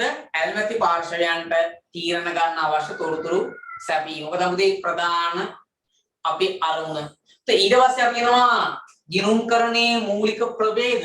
අන්න 11 ගිණුම්කරණයේ මූලික ප්‍රභේද වර්ග. අරමුණ කොටස් දෙකකට බෙදනවා මූලිකයි ද්විතීයිකයි කියලා. අයි ප්‍රධාන වශයෙන් සාකච්ඡා කරන මූලික අරමුණ විතරයි. හේතුව ද්විතීයික එක කිසිම දවසක අහලා නැහැ. හරි. ඒක මොකද මූලික විතර සඳහන් කරේ. හරිද? ඊට පස්සේ මේ ගිණුම්කරණයේ මූලික ප්‍රභේදයන් තමයි. ගිණුම්කරණයේ මූලික ප්‍රභේද කොටස් දෙකයි. මෙහෙම ලියා ගන්න ප්‍රශ්නෙට බෙදා ගන්න තුරේ ඉවරයි. මෙයා මූල්‍ය ගිණුම්කරණය, මෙයා කළමනාකරන ගිණුම්කරණය. මූල්‍ය ගිණුම්කරණය සහ කළමනාකරන ගිණුම්කරණය. ගිණුම්කරණයේ මූලික ප්‍රභේද. මූල්‍ය ගිණුම්කරණය සහ කළමනාකරන ගිණුම්කරණය. හරිද? දැන් ඔතන පුතේ ප්‍රශ්නයක් අනිවාර්ය නිර්මාණය වෙන්න පුළුවන්. මේ ප්‍රධාන වශයෙන් ප්‍රශ්න දැන් තමයි මේවා. මූල්‍ය ගිණුම්කරණය යනු කුමක්ද? හරිද? ඔය වගේ ප්‍රශ්න අහන්න පුළුවන්. මේ දැන් තුනේ බොහෝ දුර ප්‍රශ්නයක් අහනවා තමයි. හරිද? හරි. ප්‍රශ්න 11 ගිණුම්කරණයේ මූලික ප්‍රභේද දෙකයි මොනවාද? මූල්‍ය ගිණුම්කරණයයි කළමනාකරන ගිණුම්කරණයයි. 12 මූල්‍ය ගිණුම්කරණය යනු කුමක්ද? අන්න පුතේ. දාන්න. මූල්‍ය ගිණුම්කරණය යනු කුමක්ද? මූල්‍ය ගිණුම්කරණය යනු කුමක්ද? මොකක්ද මේ මූල්‍ය ගිණුම්කරණය කතා කරන්නේ ඇත්තටම? මූල්‍ය ගිණුම්කරණය මේක අහනවා. ඊතරම අහන ප්‍රශ්නයක් තමයි ක්වෙස් පේපර් එකේ මූල්‍ය ගිණුම්කරණය සහ කළමනාකරන ගිණුම්කරණය අතර වෙනස්කම් මොනවාද? නැත්නම් මූල්‍ය ගිණුම්කරණය යනු කුමක්ද? ඔය ප්‍රශ්නේ පුතේ මේ ක්වෙස් පේපර් එක ඇතුලේ නිතරම අහන ප්‍රශ්නයක්. හරිද? ඉතින් ඔයාට ඕවා අනිවාර්යෙන් මතක තිබිය යුතුමයි. ක්වෙස් පේපර් එකේ මේ පාඩමින් බහුවර්ණ ප්‍රශ්න වලට අතරින්න බෑ. ඒ අහන බහුවර්ණ ප්‍රශ්න ලකුණු 12ක් කියනවනේ. ඉතින් අපරාධනේ 12. 12 හෝ 16 ලකුණු ගන්න අපි අනිවාර්යෙන් ඔය ටික ඔළුවේ තියාගෙන තියෙන්න ඕනේ. ඔය ලකුණු 12 හෝ 16 ගන්නවමයි කියලා තමයි අයි විභාගයට යන්නේ. හරි. එහෙනම් මූල්‍ය ගිණුම්කරණය යනු කුමක්ද? කියන්නකෝ තේනා. ගිණුම්කරණ ඒකකයක ගිණුම්කරණ ඒකකයක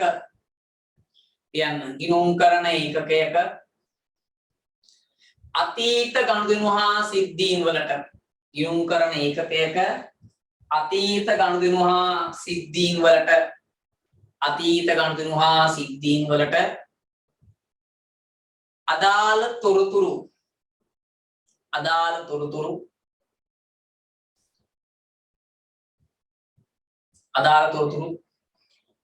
ආර්ථිකමය තීරණ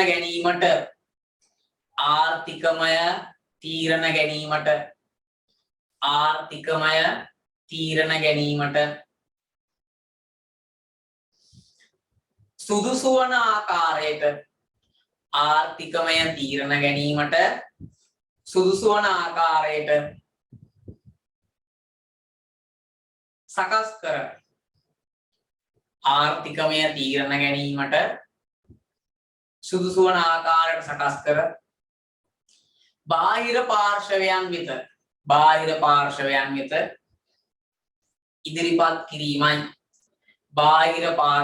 වෙත ඉදිරිපත් කිරීමයි. ඔන්න පුතේ. ඔන්න මූල්‍ය ගිණුම්කරණයේ අදහස. අර ආයි පාඩ කියන්න. ගිණුම්කරණ ඒකකයක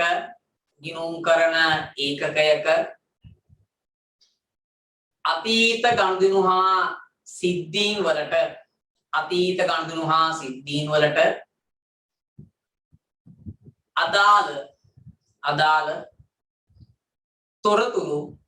අදාළ තොරතුරු ආර්ථිකමය තීරණ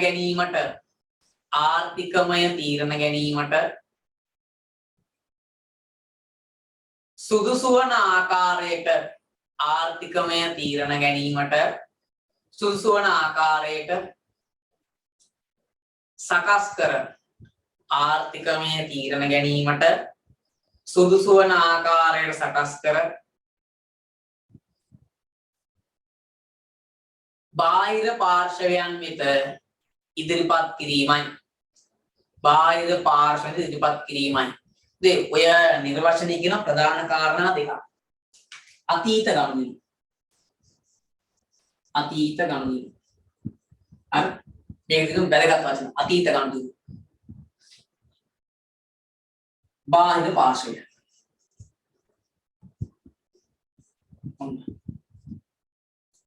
මේ මූල්‍ය ගිණුම්කරණයේ ලක්ෂණ තමයි අතීත ගනුදෙනු හා සිද්ධීන් වලට දාන තොරතුරු ආර්ථිකමය තීරණ ගැනීමට හැකි වෙන පරිදි සකස් කරලා ඒ කාටද උදේ දෙන්නේ? බාහිර පාර්ශවයන්ට. අනිත් නිසා මේ විභාගෙදී අහනකොට මෙන්න මේ කාරණා දෙක හොඳට බලන්න කොස් පේපර් එකේ. අර මූල්‍ය ගිණුම්කරණයේ ලක්ෂණ මොනවද? අතීත ගනුදෙනු කාටද? බාහිර පාර්ශවයන්ට. ඒ කතන්දරේ තියෙනවා. ඔය පොඩි තැන්වල තමයි ප්‍රශ්න උත්තරේ තෝරගන්නේ. මුළු නිර්වචනය මතක තියාගන්න ඕනෙත් නෑ අපිට. හරිද? දැන් උදේ මට ඕන නම් පුළුවන් ඕක ෂෝට් නෝට් එකක් විදිහට හදලා අපේ පන්තියේ ළමයිට ආයතන වලට යවන්න හරි නැත්නම් ඔන්ලයින් සම්මාන ළමයිට ගෙවල් වලට ටියුටර් දාලා කුලිය කරන්න හරි. හරිද? ඕක මහ දෙයක් නෙමෙයි. ඔය ටයිප් සෙටින් කරලා ඕක මට යවන එක එන සරල වැඩක්. හැබැයි මම එහෙම කරන වඩා ඔයාට මේක කියලා දීලා ඔයා මොය හදන ෂෝට් නෝට් එක මාර වැදගත්කමක් තියෙනවා. ඔයාට හොඳට මතකයි පුතේ. ඔයානේ කරන්නේ. ඕක පෙරහුරුවක් අනිත් ෂෝට් නෝට් ටික හදාගන්න. මේ කාලයකට පාරක් මේ වගේ ෂෝට් නෝට් ටික හදන ඉස්සරහට. දැන් පන්තියේ රිවිෂන් එකේ වෙනම ෂෝට් නෝට් එකක් යනවා. තියරි එකේ වෙනම යනවා. අර ඔය කාලේ පාරක් හදනවා.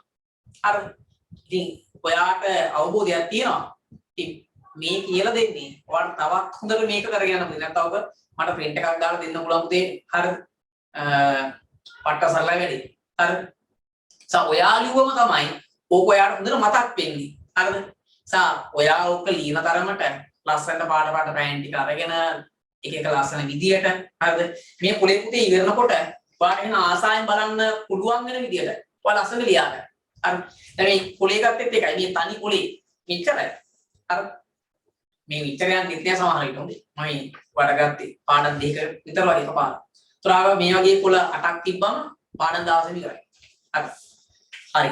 ඔන්න එනම් පුතේ ඒක හරි.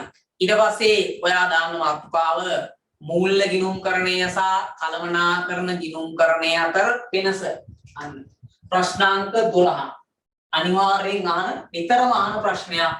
මූල්‍ය ගිණුම්කරණය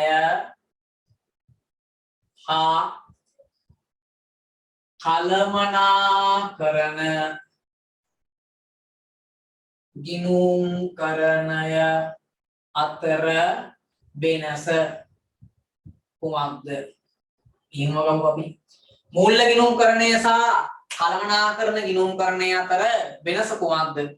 මූල්‍යකේ කළමනාකරණයේ වෙනස පුතේ. හරි. මූල්‍ය ගිනුම් කරණයේ සහ කළමනාකරණ ගිනුම් කරණයේ වෙනස. මේ දෙකේ වෙනස මොකක්ද ඇත්තටම? ඉතින් වෙනස ගන්නකොට අනිවාර්යෙන් දෙපැත්තට බෙදෙන්න ඕන. මෙයා මූල්‍ය මෙයා කළමනාකරණ. මෙයා මූල්‍ය ගිණුම් කරණය, මෙයා කළමනාකරණ ගිණුම් කරණය. අර මූල්‍ය ගිණුම් කරණය, කළමනාකරණ ගිණුම් කරණය. හරිද? හරිද? ගාන ලස්සනට වගු ගන්න. හරි. මම කලින් වගේ මේ ෂෝට් නෝට් ලියනකොට වඩක බලන්න ආස හිතන විදියට ඔයාලා ඇස් කරලා තියාගන්න. හරි. හරි. ලියන උදේ මේ විදියට මූල්‍ය පැත්ත ලියන්න. මූල්‍ය පැත්තේ කියන පළවෙනි එක ගිණුම් කරන කාල පරිච්ඡේදයක් සඳහා ගිණුම් කාල පරිච්ඡේදයක් සඳහා තොරතුරු ලබා දී. ගිණුම් කාල පරිච්ඡේදයක් සඳහා තොරතුරු ලබා දී. ගිණුම් කාල පරිච්ඡේදයක් සඳහා තොරතුරු ලබා දී. ගිණුම් කාල පරිච්ඡේදයක් සඳහා තොරතුරු ලබා දී. හරි. මෙයා දාතුනේ ගිණුම් කාල පරිච්ඡේදය සඳහා තොරතුරු ලබා දී. කියන කළමනාකරණ පැත්තේ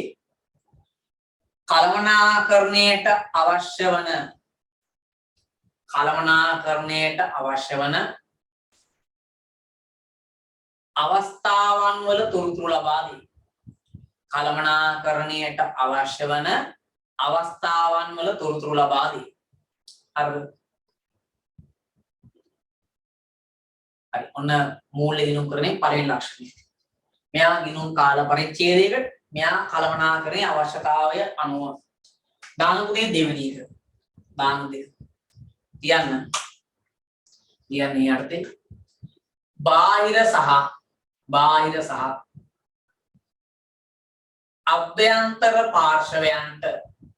බාහිර සහ අභ්‍යන්තර පාර්ශවයන්ට තොරතුරු ලබා දී.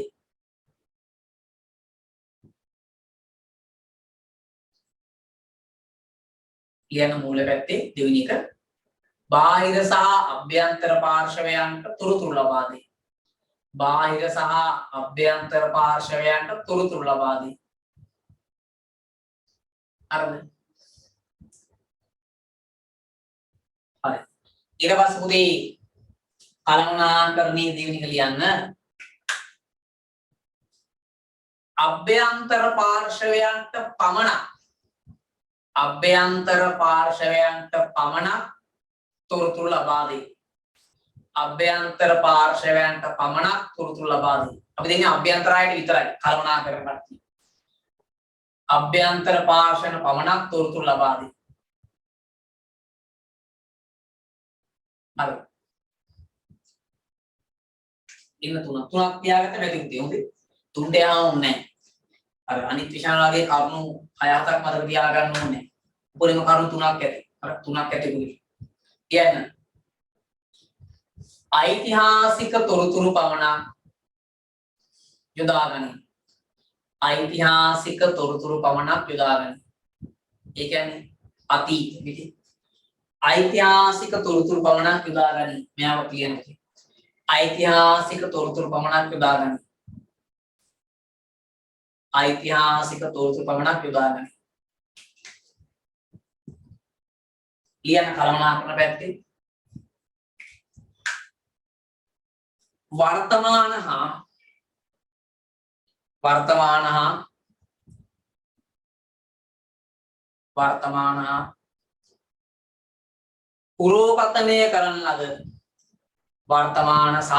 පුරෝකථනය කරන ලද වර්තමාන හා පුරෝකථනය කරන ලද තොරතුරු යොදා ගනී. වර්තමාන හා පුරෝකථනය කරන තොරතුරු යොදා ගනී. හරිද? වර්තමාන හා පූර්ව කථනය කරන තොරතුරු යොදා ගන්න. මොන පුතේ මේ මූල්‍ය ගිණුම්කරණය සහ කළමනාකරණ ගිණුම්කරණය අතර පුතේ වෙනස්කම් ඕක සාමාන්‍ය අහන දෙයක්. හරි. ඔබ නිතරම වගේ අහන ප්‍රශ්නයක් මේ ෆස්ට් පේපර් එක ඇතුලේ. හරිද? හරි. ඊට පස්සේ පුතේ එන්න ඔයා මාතෘකාවට හරි වෙනස්කම් ටික හරිනේ. හරි. ඊට පස්සේ පුතේ දාන්න මාතෘකාව අංක කීයද? 13 නේ. ලියන්න. තොරතුරු භාවිතා කරන පාර්ශ්ව සහ 14 අංක 14 තොරතුරු භාවිතා කරන පාර්ශ්ව සහ ඔවුන්ගේ අවශ්‍යතාවය කියන්න අංක 14 තොරතුරු භාවිතා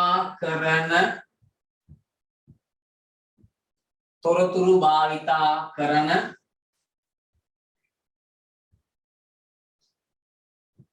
පාර්ශව හා ඔවුන්ගේ අවශ්‍යතාවය මේකත් අහන්න තැන. තොරතුරු භාවිතා කරන පාර්ශවයයි ඒගොල්ලන්ගේ තියෙන තොරතුරු අවශ්‍යතාවයයි පුතේ. දැන් නිකන් කවුරුවක්වත් ඇල්මක් දක්වන්නේ නැහැ. එයාට මොකක් හරි තොරතුරක් අවශ්‍යයි. දැන් අද අපි ලින්ක් එක දැම්මට පස්සේ සයන්ස් කරන ළමයි මැත්ස් කරන ළමයි ලින්ක් දිහා හැක් කරලවත් බලන්නේ නැහැ. ඇයි හේතුව? ඒකට නැහැ ගිණුම් කරන එක. ඕක අවශ්‍යතාවයේ තියෙන්නේ කොමර්ස් කරවන්නට විතරයි. කොමර්ස් කරන ළමෙක්ට 21 ළමෙක්ට සමහරට අවශ්‍ය නැති වෙන්න පුළුවන්. හේතුව යා මේ විදි පළවෙනි පාඩම හොඳටම ගිලන ඉති තියෙන නිසා. මේක වැදගත්කම තියෙන්නේ 22 සහ 23 කියන ළමයිට වෙන්න පුළුවන්. සමහරට 21 ළමයට දෙන්න පුළුවන්. අන්න එතකොට පුතේ අන්‍යයා ඔය ගැන අවස්ථාවයක් දක්වනවා. අර මේ කතා කරන්නේ නම් ඇල්මක් දක්වන පාර්ශව මේ භාවිතා කරන පාර්ශව සහ ඒගොල්ලෝ ඇයි ඇල්මක් දක්වන්නේ? මොකක්ද ඒගොල්ලන්ගේ අවශ්‍යතාවය? ඔය කතා කරා සංනිවේදනය කරන්නේ ඇල්ම දක්වන පාර්ශවයන්ට.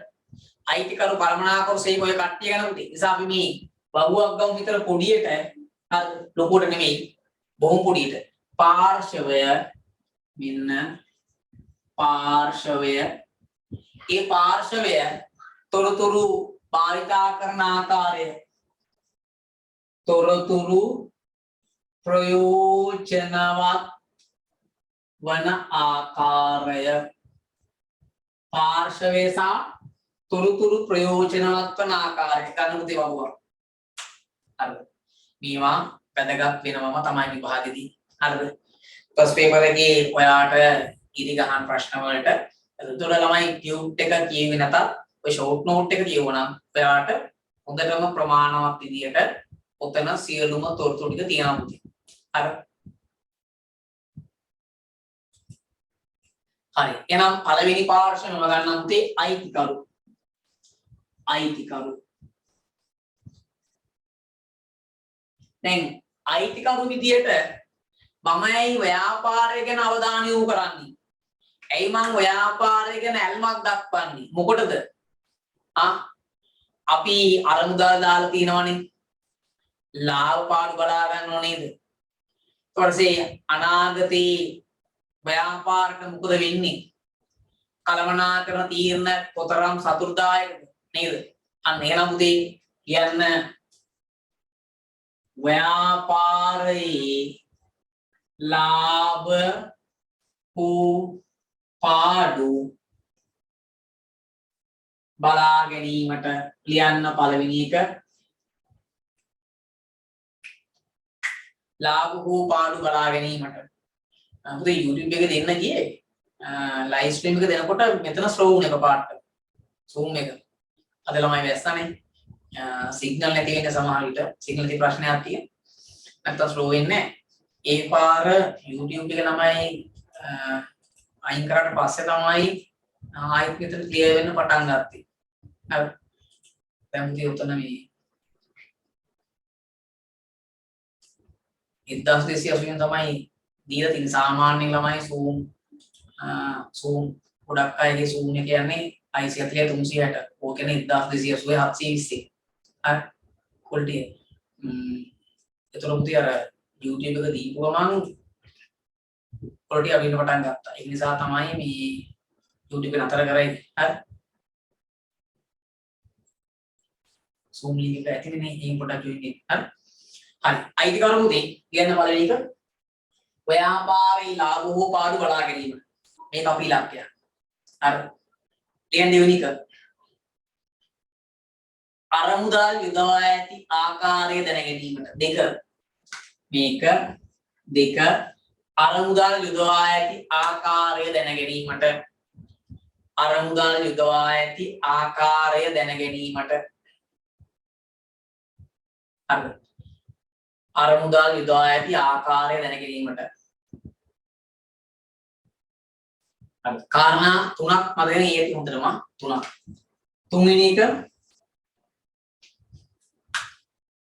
නුගුණවත් භාවය සහ ද්‍රවශීලතාවය බලා ගැනීමට කියන්න නුගුණවත් භාවය හා ද්‍රවශීලතාවය බලා ගැනීමට නුගුණවත් භාවය හා ද්‍රවශීලතාවය බලා ගැනීමට හරි මොන උදේ අයිතිකරු ඇයි උනන්දුවක් දක්වන්නේ අයිතිකාරය ඇයි මේ ව්‍යාපාරය ගැන මෙච්චර ඇල්මක් දක්වන්නේ ඔන්න ඔය කාරණා තුන වලින් ඒකේ හොඳට කාරණා තුනක් ඇති ඊට පස්සේ උදේ දෙක කලමනාකරු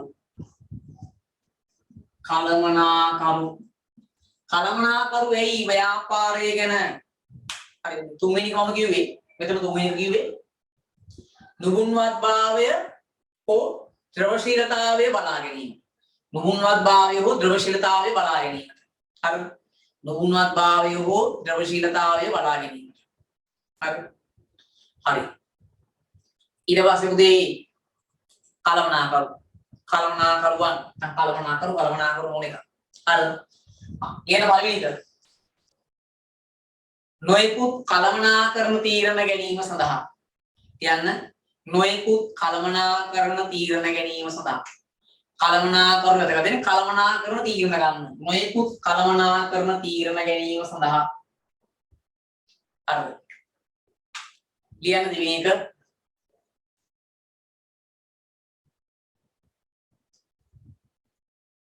මීට ඉහත ලබාගත් කලමනාකරන තීරණවල ප්‍රතිඵල බලා ගැනීමට කියන්නේ මේක මීට ඉහත ලබාගත් කලමනාකරන තීරණවල ප්‍රතිඵල බලා ගැනීමට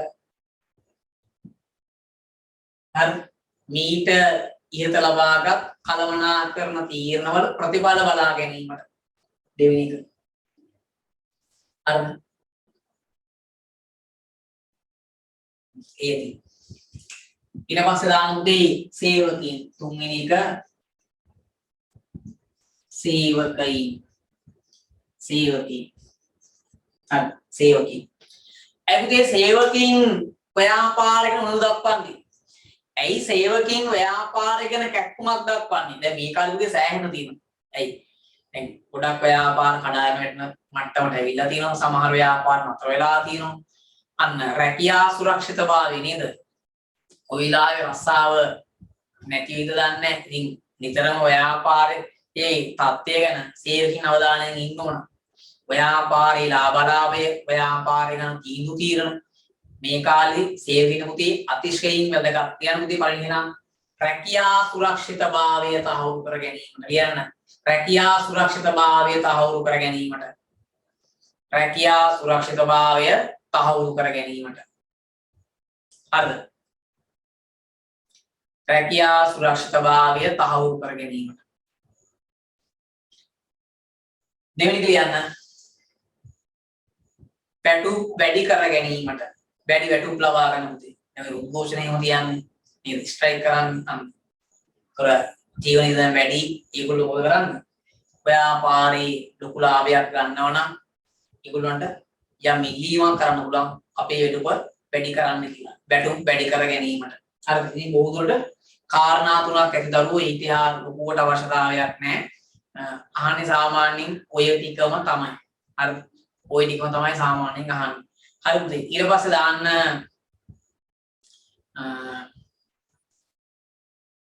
තොරතුරු සැපීම සහ වගකීම ඇත්තේ කාටද ලියන්න. අංක 14 තොරතුරු සැපීම සහ එහි වගකීම ඇත්තේ කාටද ලියන්න. තොරතුරු සැපීම සහ 15 කියන 15 තොරතුරු සැපීම සහ එහි වගකීම ඇත්තේ කාටද. තොරතුරු සැපීම සහ එහි වගකීම ඇත්තේ කාටද. තොරතුරු සැපීම සහ එහි වගකීම ඇත්තේ කාටද. හරිද? තොරතුරු සැපීම සහ ඒ වගකීම ඇත්තේ කාටද. දැන් මුදේ මේ අපි සපයන තොරතුරුනේ නේද? අපි YouTube එක අපි නම ගහලා දෙනවා. පොතක් ලියවම පුතේ නම තියෙනවා. පත්තරේ ආටිකල් එකේ යමු ඒකේ නම තියෙනවා. සින්දුව කියපු ගායකයා නම තියෙනවා. ඒකේ මියුසික් කරුගේ නම තියෙනවා නේද? තමයි මේ හැම තැනකම ඒකේ වගකීම ගන්න පාර්ශවයක් ඉන්න ඕන. නැතුව බෑ. හරිද? ඔය කියන ප්‍රකාශ දෙක. දැන් රජයේ තොරතුරු ප්‍රකාශන කැබින් වාද්‍ය ප්‍රකාශය. එයා කියන ඒවා තමයි පිළිගන්න ඕන. අතන මෙතන තැන් වල മന്ത്രി ගොල්ලෝ එම්ටි ගොල්ලෝ කියන ඒවා අදාළ වෙන්නේ රජය සම්බන්ධයෙන්. කැබිනට් වාද්‍ය ප්‍රකාශක. එයාට තඳුරු දීලා තියෙන එයා තමයි නිල ප්‍රකාශකය. අනේ එයා කියන දේවල් තමයි පිළිගන්නවා අපි. ඉතින් වගකීමක් තියෙනවා. මේ තොරතුරු සපයන එකේ වගකීමක් තියෙනවා. ඒක නිසාම ඒ වගකීම ගන්න පාර්ශවයක් පත් කරනවා අපි. නිකම් බෑ. කැබිනට් මාධ්‍ය ප්‍රකාශක, හමුදා මාධ්‍ය ප්‍රකාශක ඒගොල්ලෝ තමයි අර ගන්න තීරණ මෙන්න මේවා තමයි ගත්තේ කියලා ප්‍රසිද්ධ කරන්නේ. සර නිකන් අය එහෙම මෙහෙ ප්‍රසිද්ධ කරාට ඒ සම්බන්ධ වගකීමක් නැහැ. සම්පූර්ණ මේ අපි සපේන තොරතුරු ගැන අපිට වගකීමක් තියෙනවා පුතේ. ඒක පුතේ අපි ටියුට් එකේ නමින් අපේ උපාධිය ගහලා ක්වොලිෆිකේෂන් ටික ගහලා අපි ඉන්නේ ඉස්කෝලේ ගහලා අර පේමා කියන නැද්ද කියලා ළමයට තොරතුරු දෙන්නේ. ඔයාලට තීරණ ගන්න පුළුවන් වෙන්න ලේසි වෙන්න. දැන් බලන්න ඕනම ඩිස්පෙන්සරියක් ළඟ අර ඒ දොස්තරගේ සුසුකම තියෙනවනේ. ඒක බලලා මිනිස්සු බෙහෙත් ගන්න යන්නේ. නිකන් නම විතරක් තියෙන දොස්තර කෙනෙක් ගාවට බෙහෙත් ගන්න යනවද? නෑනේ. තමයි අපි නම දැක්කම දන්නේ සුසුකම් කොයිද කියලා. සාමාන්‍යයෙන් අපි ඒ යන්නේ ඒ පිළිබඳ වගකීම තියෙන එක්ක විතරයි. හැමෝගාටම උදේ බෙහෙත් ගන්න යන්නේ නෑ. අන්න. ඔක තමයි හේතුව. අමයිතොල් මේ සපේන තොරතුරු ගැන වගකීමක් තියෙනවා. බෙහෙත් දෙනකොට යට වගකීමක් තියෙනවා. එයා හරියට විභාග පාස් කරලා පුරුෂසුකම් අරගෙන හොස්පිටල් එක වැඩ කරන ගම තමයි වෘත්ති නියැලෙන්නේ. එතකොට යාට ඒ වෙන පූර්ණ අවබෝධයක් තියෙනවා. අන්න. යාට වගකීම ගන්න පුළුවන්.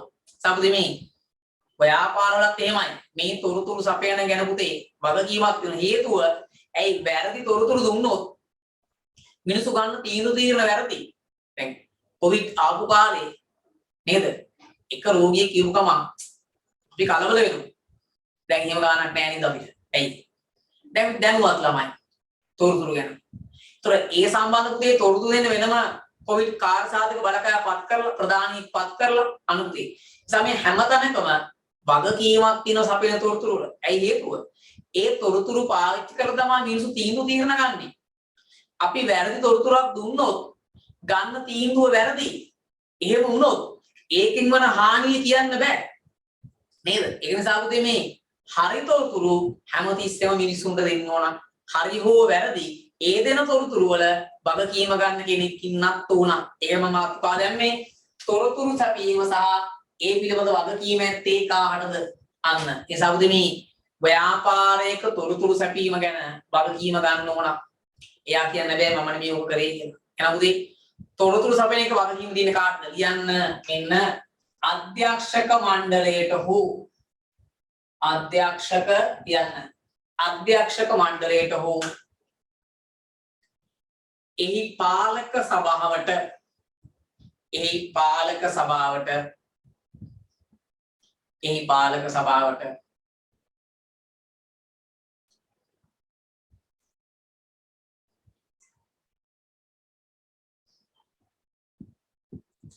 තොරතුරු සැපීම සම්බන්ධයෙන් වගකීමක් පවතී. අධ්‍යක්ෂක මණ්ඩලයට හෝ එහි පාලක සභාවට තොරතුරු සැපීම සම්බන්ධයෙන් වගකීමක් පවතී. තොරතුරු සැපීම සම්බන්ධයෙන් වගකීමක් පවතී. හැමෝටම නෑ. අර අධ්‍යක්ෂක මණ්ඩලය සහ පාලක මණ්ඩලය තමයි ඒගොල්ලෝ ඉදිරිපත් කරන මූල ප්‍රකාශන වග කියන්නේ. ඒතර ඒගොල්ලන්ට කියන්නත් බෑ. අපි නෙමෙයි මූල ප්‍රකාශන දුවේ, කවුන්ටර් තමයි මූල ප්‍රකාශන දුවේ. එයා වග කියන්න ඕනේ කියලා. එයා වග කියන්නේ නෑ. උඩ ඉන්නේ කවුද? අන්න අධ්‍යක්ෂක මණ්ඩලය හෝ පාලක සභාව තමයි තොරතුරු සැපීම සම්බන්ධයෙන් වග කියන්නේ. ඔය මංගේ සමාගමක් සම්බන්ධයෙන් සාමාන්‍යයෙන් තනි පුද්ගල ව්‍යාපාරික නම් පුතේ අයිතිකාරය තමයි වග කියන්න ඕන. හවුල් ව්‍යාපාරික නම් හවුල්කරු. සමාගමක නම් අධ්‍යක්ෂ මණ්ඩල හෝ පාලක සභාව. ලාභ ව්‍යාපාරික නම් සභාපති. හරිද? ඔය වගේ අර ව්‍යාපාරයේ ස්වභාවය අනුව විවිධ පාර්ශ්වයන් වල වග කියන්න. සමාගම මගේ දරුවෝ ප්‍රධාන වශයෙන් අපි කතා කරන සමාගම් ගැන අන අධ්‍යක්ෂක මණ්ඩලය හෝ පාලක සභාවක් තමයි වග කියන්නේ. මොනවද? ඔයා ඔක ලියාගත්තට පස්සේ ඔයාට ඕන ලියා ගන්න පුළුවන් තනි පුද්ගල ව්‍යාපාරයක් නම්. තනි පුද්ගල ව්‍යාපාර. කවුද? අයිතිකරු. හවුල් ව්‍යාපාර. කවුද? හවුල්කරුවන්. සමාගම අධ්‍යක්ෂ මණ්ඩලය, සමිති සංවිධාන, සභාපති. අද ඔය වගේ විවිධ පාර්ශ්වයන් ඉන්නවා. හරිද? මේ ප්‍රධාන වශයෙන් අධ්‍යක්ෂ මණ්ඩල හෝ පාලක සභාව තමයි වග කියන්නේ. ව්‍යාපාරයේ ස්වභාවය අනුව අන්න වග කියන එක මොකද වෙන්නේ? වෙනස් වෙනවා පුතේ. පැහැදිලිද? හරි. දැන් මේ ගොඩාක් ළමයි සාකච්ඡා කරලා දැන් පුතේ පාඩමේ අන්තිම හරියේ ඉන්නේ. දැන් පුතේ සාමාන්‍ය මේ වීඩියෝ 25ක් 30ක් තරගේ තියෙන දවස් සාකච්ඡා කරන්න ගියේ. ඔතනින් එහා ඉන්නේ නැහැ. හරි. ඔය තමයි ප්‍රධාන වශයෙන් ඉන්නේ. දැන් මට කියන්නකෝ මේ අපේ පොළවලින් ඔයා දැන් පිටු කීයක් ඉවර කරාද? 1ද 2ද 3ද 4ද 5ද ඔයා කොතනද ඉන්නේ? එක එක ළමයා එක තැනද ඇත්තේ සාමාන්‍ය 4 පිටුවේ 3. හරිද?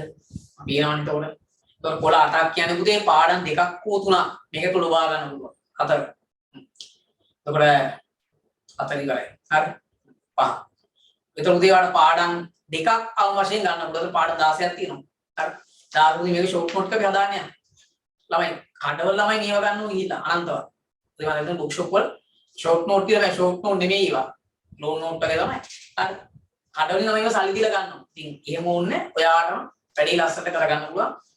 ඔය දීපු පූර්ව අධ්‍යක්ෂින් පාවිච්චි කරලා ඉකෝන් BS වලට සර් කරනකම් බලාගෙන ඉන්න එපා. දෙඩේ පටන් ගන්නවා. හරි. හරි. හරිද? දාන්න මාතෘකාව මෙන්න 16.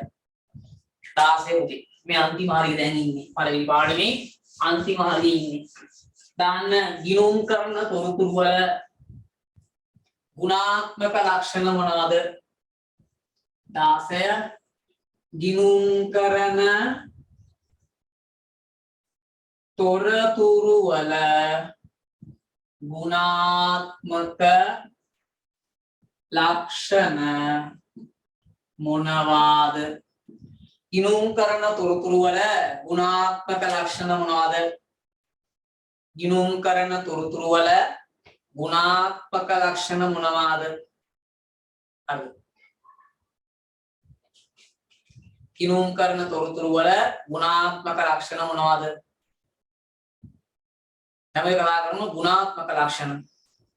ඒ කියන්නේ මේ අපි තීරණයක් ගන්නකොට පුතේ ඒ තීරණය ගන්න පදනම් කරගන්න සාධක තමයි ඔය කියන්නේ. තොරතුරු වල ගුණාත්මක ලක්ෂණ. හරිද? ඒතර හැම තොරතුරක්ම විශ්වාස කරන්නේ නැහැනේ. කැලෑමතරයක් විශ්වාස කරන්නේ නැහැ අපි. නේද? සමාජ මාධ්‍යයන් වල ජන තොරතුරු විශ්වාස කරන්නේ නැහැ. ඒ හේතුව ඒ බොරු බෞද්ධයක් නේද? සමහර යාළු කියන විශ්වාස කරන්නේත් නැහැ අපි. දන්නෝ එයා කියන්නේත් බොරු. නේද? ඒ නිසා පුතේ මේ අපි තොරතුරක් විශ්වාස කරනවද නැද්ද කියන එක තමයි මෙන්න මේ ගුණාත්මක ලක්ෂණ කියන්නේ. හරිද? ඒ තොරතුරේ ක්වොලිටිය නැත්නම් ගුණත්වය මනින සාධක තමයි ගුණාත්මක ලක්ෂණ කියන්නේ. ඒක හොඳ තොරතුරක්ද නැද්ද? ඒ තොරතුර පිළිගන්න ඕනද නැද්ද? අන්න ඒ මන්න සාධකේ තමයි කියන්නේ මොකක්ද? ගුණාත්මක ලක්ෂණ. ලියන්න පුතේ පළවෙනි එක. අදාළ බව. අදාළ බව. ලියන්න. පළවෙනි සාධකය පුතේ අදාළ බව. ඒ අදාළ බව පුතේ උපගුණාංග තුනක් තියෙනවා. ඒක තියාගන්න අනිවාර්යයෙන්. අදාළ භවයේ උපගුණාංග තුන මොනවාද කියනද? පූර්ව කතනාගය. පූර්ව කතන අගය. පූර්ව කතනාගය. දෙක ප්‍රතිපෝෂණාගය.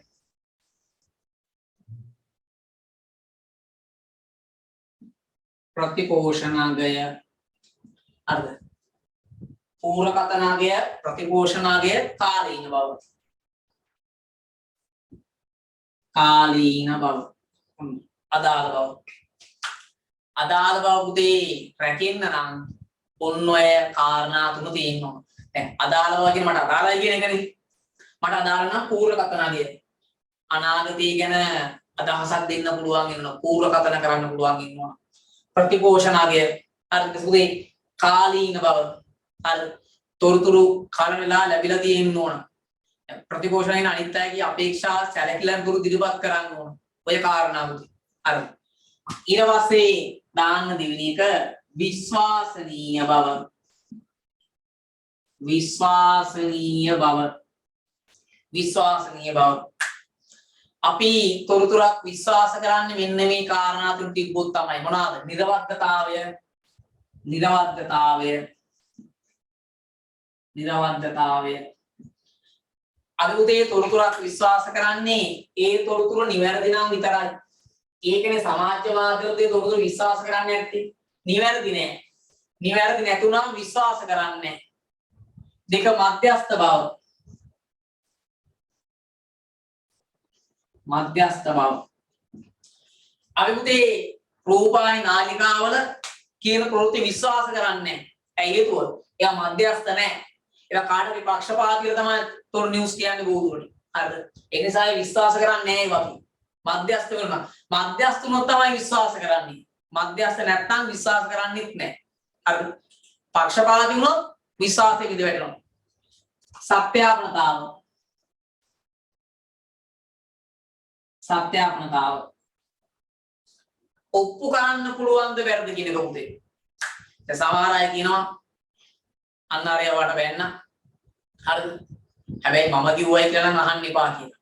ඉතින් එතන මේ තුරුතුරේ විශ්වාසනීය බව විඳ වැටලා තියෙන්නේ. ඇයි? මම කිව්වයි කියලා අහන්න එපා කියනවනේ. ඒ කියන්නේ ඔප්පු කරන්න බෑ. සත්‍යාපනතාවය ඔප්පු කරන්න බැරි නම් ඒ තොරතුරු පුතේ ඔයා විශ්වාස කරන්නත් එපා. බොරු. හරිද? සා තොරතුරු විශ්වාසනීය බව රැකෙන්න නම් ඔන්න ඔය උපගුණාංග තුන තියෙන නිර්වද්‍යතාවය, මධ්‍යස්ථ බව සහ සත්‍යාපනතාවය. හරිද?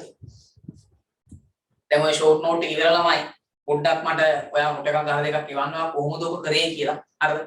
අනිත් අයට පේන්නත් එක්කල අපි ගෲප් වල පොඩ්ඩක් එහාට මෙහාට ෂෙයා කරන්නත් එක්කල හරි ඉවරට පස්සේ හරි හරි ඉතින් මෙන්න මේ දෙකට අපි කියනවා මෙන්න මේ දෙකට කියනවා දාන සැලවරණක් මූලික ගුණාත්මක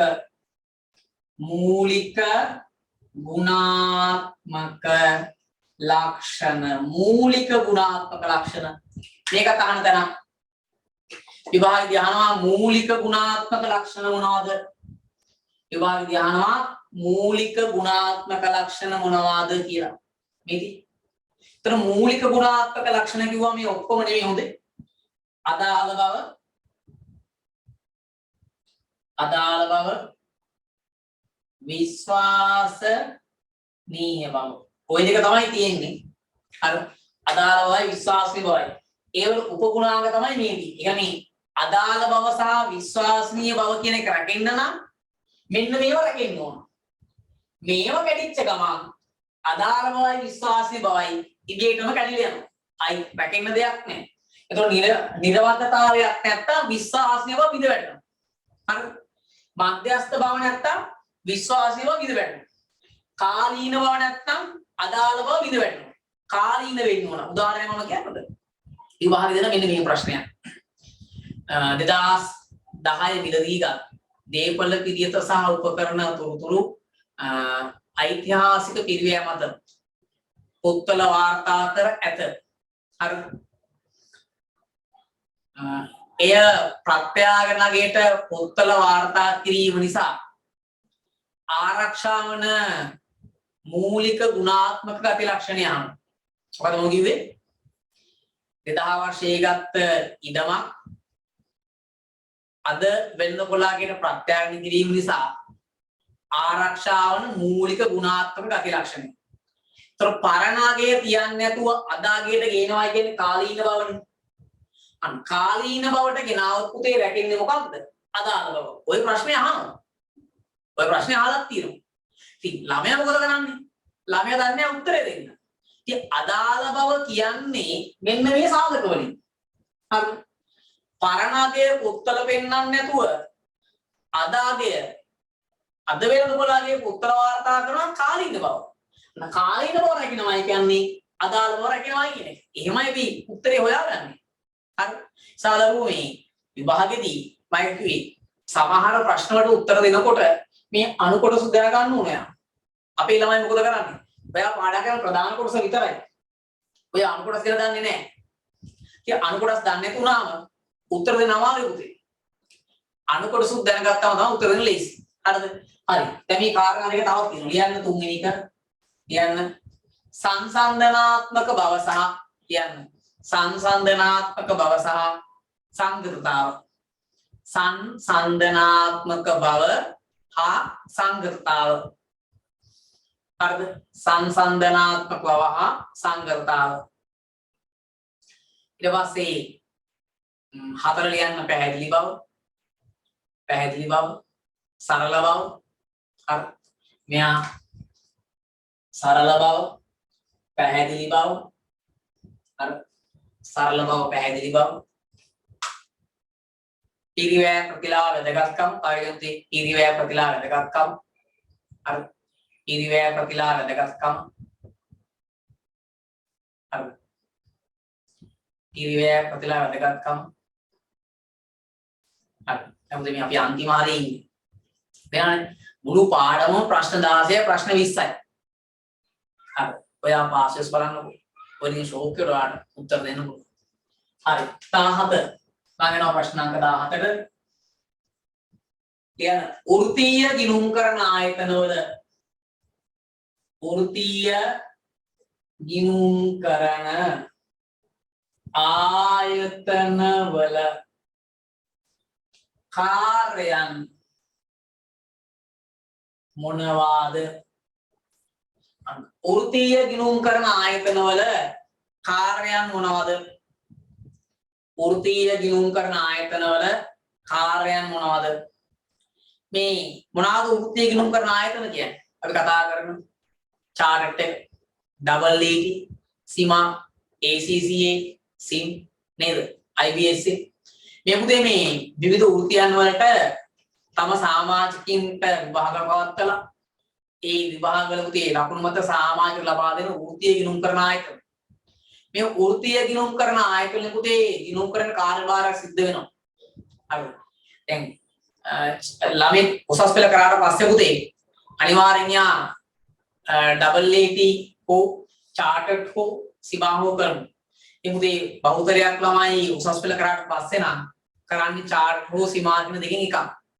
ඩබල් AT කරන්නේ පුතේ උසස් පෙළ කලින් සාමාන්‍ය පෙළ ඉවරනත් එක්ක. සාමාන්‍ය පෙළ ඉවරන පස්සේ පුතේ ඩබල් AT කරලා. ඒක ගොඩක් ළමයි ඔකේ නතර වෙනවා. ඉවර කරන බොහෝ සුළු පිරිසක් තමයි. ගොඩක් අය කරන්නේ උසස් පෙළ කරාට පස්සේ එකපාරම චාර්ට් සහ සීමා. එතකොට මේ ඒ තුලින් අන්න විභාග සමත්කින් තුලින් ඒගොල්ලන්ට සුසුකමක් ලබා දෙනවා.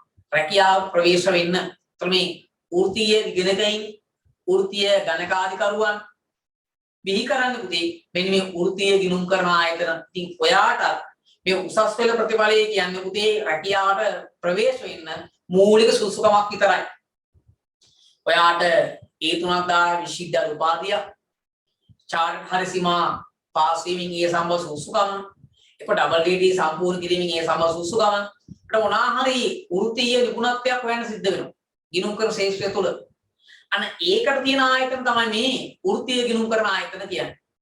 ළමයි ඉතින් දැන්ටවත් ඔයා මේවා ගැන දන්නවා. හරිද? සමහර ළමයි දැන්ටත් ඔය ආයතන වල කෝස් එකට සම්බන්ධ වෙනවා. සමහර ළමයි විභාගය වුණාට පස්සේ සම්බන්ධ වෙනවා. හරි. ඉතින් වඩා හොඳයි විභාග කරන පස්සේ සම්බන්ධ නැතිව ඔයාට ඒ තුන දාගත්තට පස්සේ සාමාන්‍යයෙන් ගොඩක් වාසි. ඒ තුනත් එක්ක මේව කරන්න ගියා නැත්නම් විභාගෙත් එක්ක මේ කරන්න ගියාම අපේ අවධානය යන්නේ ඔය වෘත්ති විභාග වලට. උසස් පෙළ විභාගෙට නෙමෙයි. නිසා මම වඩා කැමති ඔයා වෘත්ති විභාගේ පැත්තකින් තියලා උසස් පෙළ විභාගට මහන්සි වෙනවා. හේතුව තමයි උසස් පෙළ පුතේ කරන්න පුළුවන් මේ කාල සීමාව විතරයි. ඔයා first try, second try, third try. ඊට පස්සේ කරන්න බෑ. හැබැයි වෘත්ති විභාගයක් පුතේ අවුරුදු 50 දිහානේ කරන්න ඕන. කිසි අවුලක් නැහැ. හරි. සමේ ඒරල් කරන එක එකපාර කරලා ඔයා කැම්පස් යනවා වගේ දරුවෝ.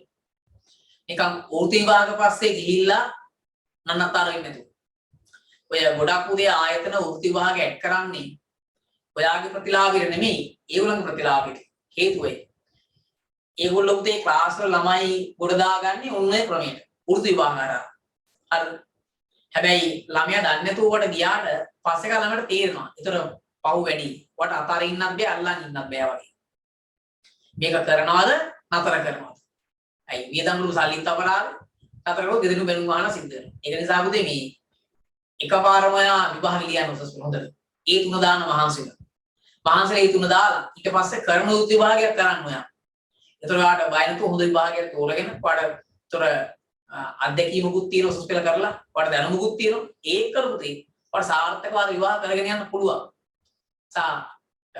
මේව මේ කියන්නේ උත්සාහ කරන්න එපා කියලා නෙමෙයි. ඒ කරන්න කාල සීමාවක් තියෙනවා. කාල සීමාව තමයි මොකක්ද? උසස් පෙළින් පස්සේ ආ තෝරගන්න. හොඳට උසස් පෙළ මහන්සි වෙන්න. ඒ තුනක් දාන්න. ඒ සාමාන්‍ය තුන් දැම්මට පස්සේ ඔයාට අවබෝධය ලැබෙනවා. ඔයා මොනවද කරන්න ඕන? ඇත්තටම මාකට් එකේ අවස්ථාව මොකද්ද? නිකන් ඔය පොඩි විභාග කරලා පුතේ ඔයාලට තේරුමක් එන්නේ නැහැ උතුම් විභාග කරාද? හරිද? ඉතින් පොඩි සාමාර්ථය සුසුකමක් තමයි ඇති කරලා දෙන්නේ. ඉතින් එහාට යන්න නම් හොඳ ඔයාට වෘත්තීය සුසුකමක් තියෙන්න ඕන. උපාධිය තිබ්බම තවත් ඔයාට පටනාකම වැඩි කරන නිසා ඒ තුන දාන්න නිතරම ඔළුවේ තියාගෙන මහන්සි ඉන්න ගොඩ දාන්න. හරිද? උපරිමයෙන් ඔයා වැඩ කරන්න. හරිද? හරි. මෙන්න පුතේ වෘත්තීය ආයතන කාර්යයන් කියන්න පුතේ පළවෙනි ලියන්න. වෘත්තීය ගණකාදිවරු බිහි කිරීම වෘත්තීය ගණකාදිවරු බිහි කිරීම යන්න. වෘත්තීය ගණකාදිවරු බිහි කිරීම හරිද?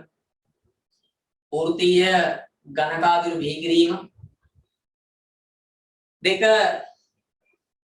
වෘත්තීය විගණකයින් බිහි කිරීම වෘත්තීය විගණකයින් බිහි කිරීම වෘත්තීය විගණකයින් බිහි කිරීම තුන ගිණුම් කරන ශේෂ්ත්‍රයේ නියැලෙන්නම් පුහුණු කිරීම ගිණුම් කරන ශේෂ්ත්‍රයේ නියැලෙන්නම් පුහුණු කිරීම ඒ ඔය ඔඩිට් ෆර්ම් එහෙම තියෙනවා ඒ වලට දාලා තම සමාජික පුහුණු කරන අයගොල්ලෝ ඒගොල්ලෝ මුදී සයිට් වල තියෙනවා ඒ වගේ පුහුණු වෙන පුළුවන් ආයතන අර ඊළඟ යන මුදී හතර ලියන්න ගිණුම් කරන කටයුතු සඳහා මඟ පෙන්වීම ලබා දීම ලියන හතර ගිණුම් කරන කටයුතු සඳහා මඟ පෙන්වීම ලබා දීම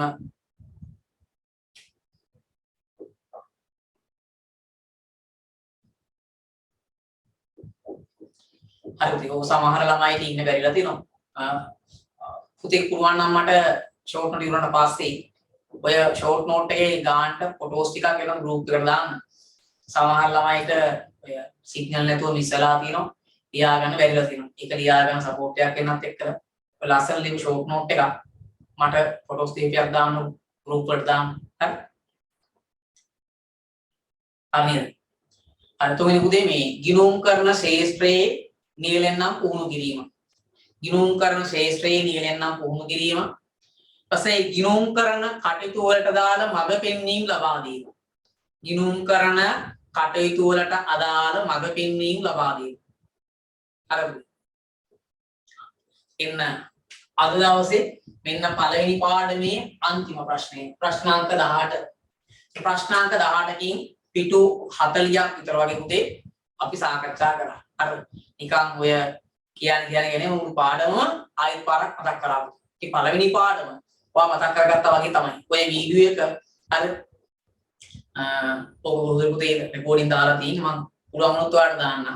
හරි කියලා තවද ෂෝට් නෝට් එක තියෙනවනේ. හරි ඔයිට අමතරව ඔගේ තවත් වඩා විස්තර බලාගන්න උදේ අපේ YouTube channel එකේ තියෙනවා පළවෙනි පාඩමේ රෙකෝඩින් වගේක් දාලා ඔයාලට ඒ ටික බලා ගන්න පුළුවන් ගිහින්. හරි. හරි. ලියන්න පුතේ අන්තිම ප්‍රශ්නය. ගිණුම්කරණේ නව ප්‍රවණතා මොනවද? මෙන්න අවසාන ප්‍රශ්නය. ගිණුම්කරණයේ නව ප්‍රවණතා මොනවාද? ගිණුම්කරණයේ නව ප්‍රවණතා මොනවද? පළවෙනි පාඩමේ අවසාන ප්‍රශ්නය. ගිණුම්කරණයේ නව ප්‍රවණතා මොනවද? ඉතින් කාලින් කාලට එක එක ට්‍රෙන්ඩ් එනවානේ නේද? මාකට් වෙනවනේ එක එක දේවල්.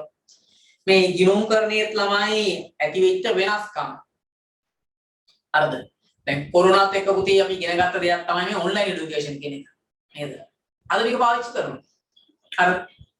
ඒක අද අපි ෂෝක් එකට පාවිච්චි කරනවා පුතේ. හරිද? ෆිසිකල් ක්ලාස් උත් තියෙනවා. ඒක ඇත්ත. හැබැයි මේක තමයි ජෙනරේෂන් එක ඉන්නවා. හරි. ඔන්න ඔය ළමයි දැන් කොරෝනා කලින් පුතේ අපි දන්නේ නැහැ මේක කිසිම දෙයක් දන්නේ නැහැ. Zoom කියලා ඇප් එකක් තියෙනවා. මේව ඔයාලට එක දිනක් සම්බන්ධ වෙන්න පුළුවන්. එහෙනම් ළමයි අර අච්චර දුරක් ගෙවාගෙන නේද? ට්‍රේවිල් වියදම් කරගෙන පුතේ ට්‍රේවිලට මුදල් ගෙවාගෙන ඔයාලට පන්ති වලට එන්න ඕනේ නැහැ. අද උදේ අපිත් එක්ක ළමයි අඩු තරමේ නගර පුතේ 20කට හැබැට ළමයි සම්බන්ධ වෙනවා. හරි. දුරපරාද ළමයි සම්බන්ධ වෙන පුතේ. ඒ ළමයි ඉගෙන ගන්නවා, රෙකෝඩින් බලනවා. ඉස්සර පුතේ අපි ක්ලාස් එකට ආවා, ඉගෙනුවා, ගෙදර ගියා, පැය 2යි උපරිම. දැන් එහෙම නෙමෙයි. හරි. අපි අන්න এডুকেෂන් එකේ පුතේ වෙච්ච වෙනස්කම. හරි. ඉතින් තාමත් අපි අර පරණ ට්‍රෙන්ඩ් එක පස්සේ දුවනවා නම් ඔයාට මෙතනට ඇවිල්ලා ඉඳගෙන මම කියන එක අහලා ගෙදර ඵලයන් කියනවනම් හරි. ඒක ප්‍රවණතාවය නෙමෙයි. ඒ ඇති වෙච්ච ප්‍රවණතාවය අපි පාවිච්චි කරන්න ඕන. හරි. අපි accounting උගන්වන්නේ. හරි. ඒ සාකුතේ මේ අපි වාර ප්‍රවණතාව කියලා දෙනවා වගේ ඒක පාවිච්චි කරන්න ඕන. නැත්නම් වැඩක් නැහැ නේ. හරි. ඉතින් මේ ඒක තමයි මේ කරන්නේ ඇත්තට. හරිද? ඉතින් ඒ වගේ තමයි ඔයා ඒකේ වාසි ගන්න ඕන පුතේ. මේ ප්‍රවණතාවයක් ඇති වෙන්නේ අර කලින් කියපු දුර්වලතාවයක් නිසා. නැත්නම් කලින් එක පාවිච්චි කරන්න බැරි වෙච්ච නිසා. අර කොරෝනාත් එක්ක පුතේ අපිට භෞතිකව හම්බ වෙන්න බැරි වෙච්ච නිසා අන්න ඔන්ලයින් හම්බ වෙනවා දැන්. ඒක ප්‍රවණතාවය දැන්. පොඩි ළමයි නම් පුතේ අද මේක පාවිච්චි කරනවා. අර ඉතින් පුතේ මේ අද ඔය කොරෝනාත් එක්ක පුතේ ඔන්ලයින් බැංකින් ඉස්සර පුතේ මිනිස්සේ විදුලි බිල ගෙවන්න බැංකුවට දුවනවා. හරි. සුපර් මාකට් වලට දුවනවා. ටී රෝඩ් එකක් දාගෙන කඩේට දුවනවා. අද එහෙම යන්න අවස්ථාවක් නැහැ. තමාගේ බැංකු ගිණුම අරහා පුතේ ඒ හැමදේම කරගන්න පුළුවන්. ඔන්ලයින් බැංකින් පුතේ වෙන්නට වඩා මේ කොරෝනා කියන මාතෘකාව අපිට ඉගෙනුවා දරුවෝ. ඒක නිසා මේ කොරෝනා ළමයි ලංකාවට හානියක් කරා වගේ ගොඩාක් දේවල් ඉගෙනුවා ළමයි අපේ මිනිසුන්ට. ඒක නිසා ඒකේ නරක පැත්ත විතරක් නෙමෙයි හොඳ පැත්තක් දකින්න. තව අවුරුදු 20කින් ලංකාවට දුන්න තාක්ෂණයක් අද ඇවිල්ලා ඔයාට ගෙනත් දුන්නොත් සමහර විට කොරෝනා ආවේ නැත්තම් මගේ ගුරු ජීවිතේ කිසිම දවසක මම ඔන්ලයින් ක්ලාස් එක නොකර ඉන්න තිබ්බා. ඒ හේතුව. ඒ තාක්ෂණ අපිට එන්නේ නැහැ ළමයි. ඉතින් අද ආවේ කියන අවුරුදු 20කින් වගේ ඉන්න තිබි තාක්ෂණේ අද ඇවිල්ලා තියෙනවා ළමයි. හරිද? ඉතින් ගොඩාක් දේවල් ළමයි ඉස්සරහට වෙනස් වෙන්න පුළුවන් මේ තාක්ෂණයත් එක්ක. අද ළමයි විවිධ වෙබ්සයිට් බිහි වෙනවා, විවිධ ඇප් බිහි වෙනවා, සිස්ටම් හදනවා. ඒ ඔක්කොම උදේ මේකත් එක්ක මේ ප්‍රවණතාවයේ අනුප්‍රවණතා. ඒක ඉස්සරහට යනවා උදේ. ඒක නතර කරන්න බෑ. ස්මාර්ට් බෝඩ් කියන එක ආවා. නේද ළමයි? ඉතින් මේ තමයි මේ විවිධ මේරුගේ විවිධ මාර්ග වෙනවල. තමයි මේවත් එක්ක ඇතිවෙච්ච ප්‍රවණතා. අනුන්ගේ. ඉතින් මේ ගිණුම්කරණයේ පුතේ ඔය වගේ ඇතිවෙච්ච ප්‍රවණතා පුතේ කාලෙන් කාලෙට accounting වෙනස් වුණා. ඒ වෙනස් වීම තමයි අපි මේ ප්‍රවණතාවය කියලා සාකච්ඡා කරන්නේ. ඒ ප්‍රවණතාව මොනවද? අන්න අපෙන් අහන පුතේ. ලියන්න පළවෙනි කියනම් පරිගණකගත ගිණුම්කරණය ලියන්න පුතේ මෙතන පරිගණකගත ගිණුම්කරණය පරිගණකගත ගිණුම්කරණය පරිගණකගත ගිණුම්කරණය හරිද? මොකක්ද මේ පරිගණකගත ගිණුම්කරණය කියන්නේ? පරිගණකය පාවිච්චි කරලා අපි සම්ප්‍රදායික පොත් වලින් ඈත් වෙලා පරිගණකය හරහා ගිණුම් තියෙන එක තමයි මේ පරිගණකගත ගිණුම්කරණය කියන්නේ. ටිකක් කොට දෙනේ ඕකත් එක තමයි බද්ධ වෙන්නේ. හරිද? දැන් ළමයිට දැන් පුතේ බෝධිනාට ඉස්සර නම් පුතේ ටියුට් එකම. පන්ති ගන්න ටියුට් එක ගන්න බලාගෙන ලස්සන කවරයක් දාලා නේද? දැන් එහෙම නැහැ නේ පුතේ. දැන් PDF එකනේ අපි ගොඩක් ළමයි පාවිච්චි කරන්නේ. නේද? ඒක ළමයි ඒක දිදි ළමයි ගිය අවුරුදු ළමයි ලියුවලු චෝක් එකට. අර මිසාමි ඔය මුද්‍රණ පොලේ පුතේ తాවකාලිකයි. හේතුව ඒක දෙන්නේ අර අමතකනේ මතක තියාගන්න විතරයි. ඉතින් ඩිජිටල් මාධ්‍යයේදී අද උදේ ගොඩක් දෙනා PDF ක්‍රමය පාවිච්චි කරනවා. අර සම්ප්‍රදායික වාර්තා හදන එකේ ඔක්කොම අන්තර කරලා උදේ අලුත් ජෙනරේෂන් එකට ඇවිල්ලා යනවා පරිගණකගත ගිණුම්කරණය. හරිද? දෙවියන් දෙවෙනි එක උද්දමනගත ගිණුම්කරණය. දෙක උද්දමනගත ගිණුම්කරණය. උද්දමනගත ගිණුම්කරණය.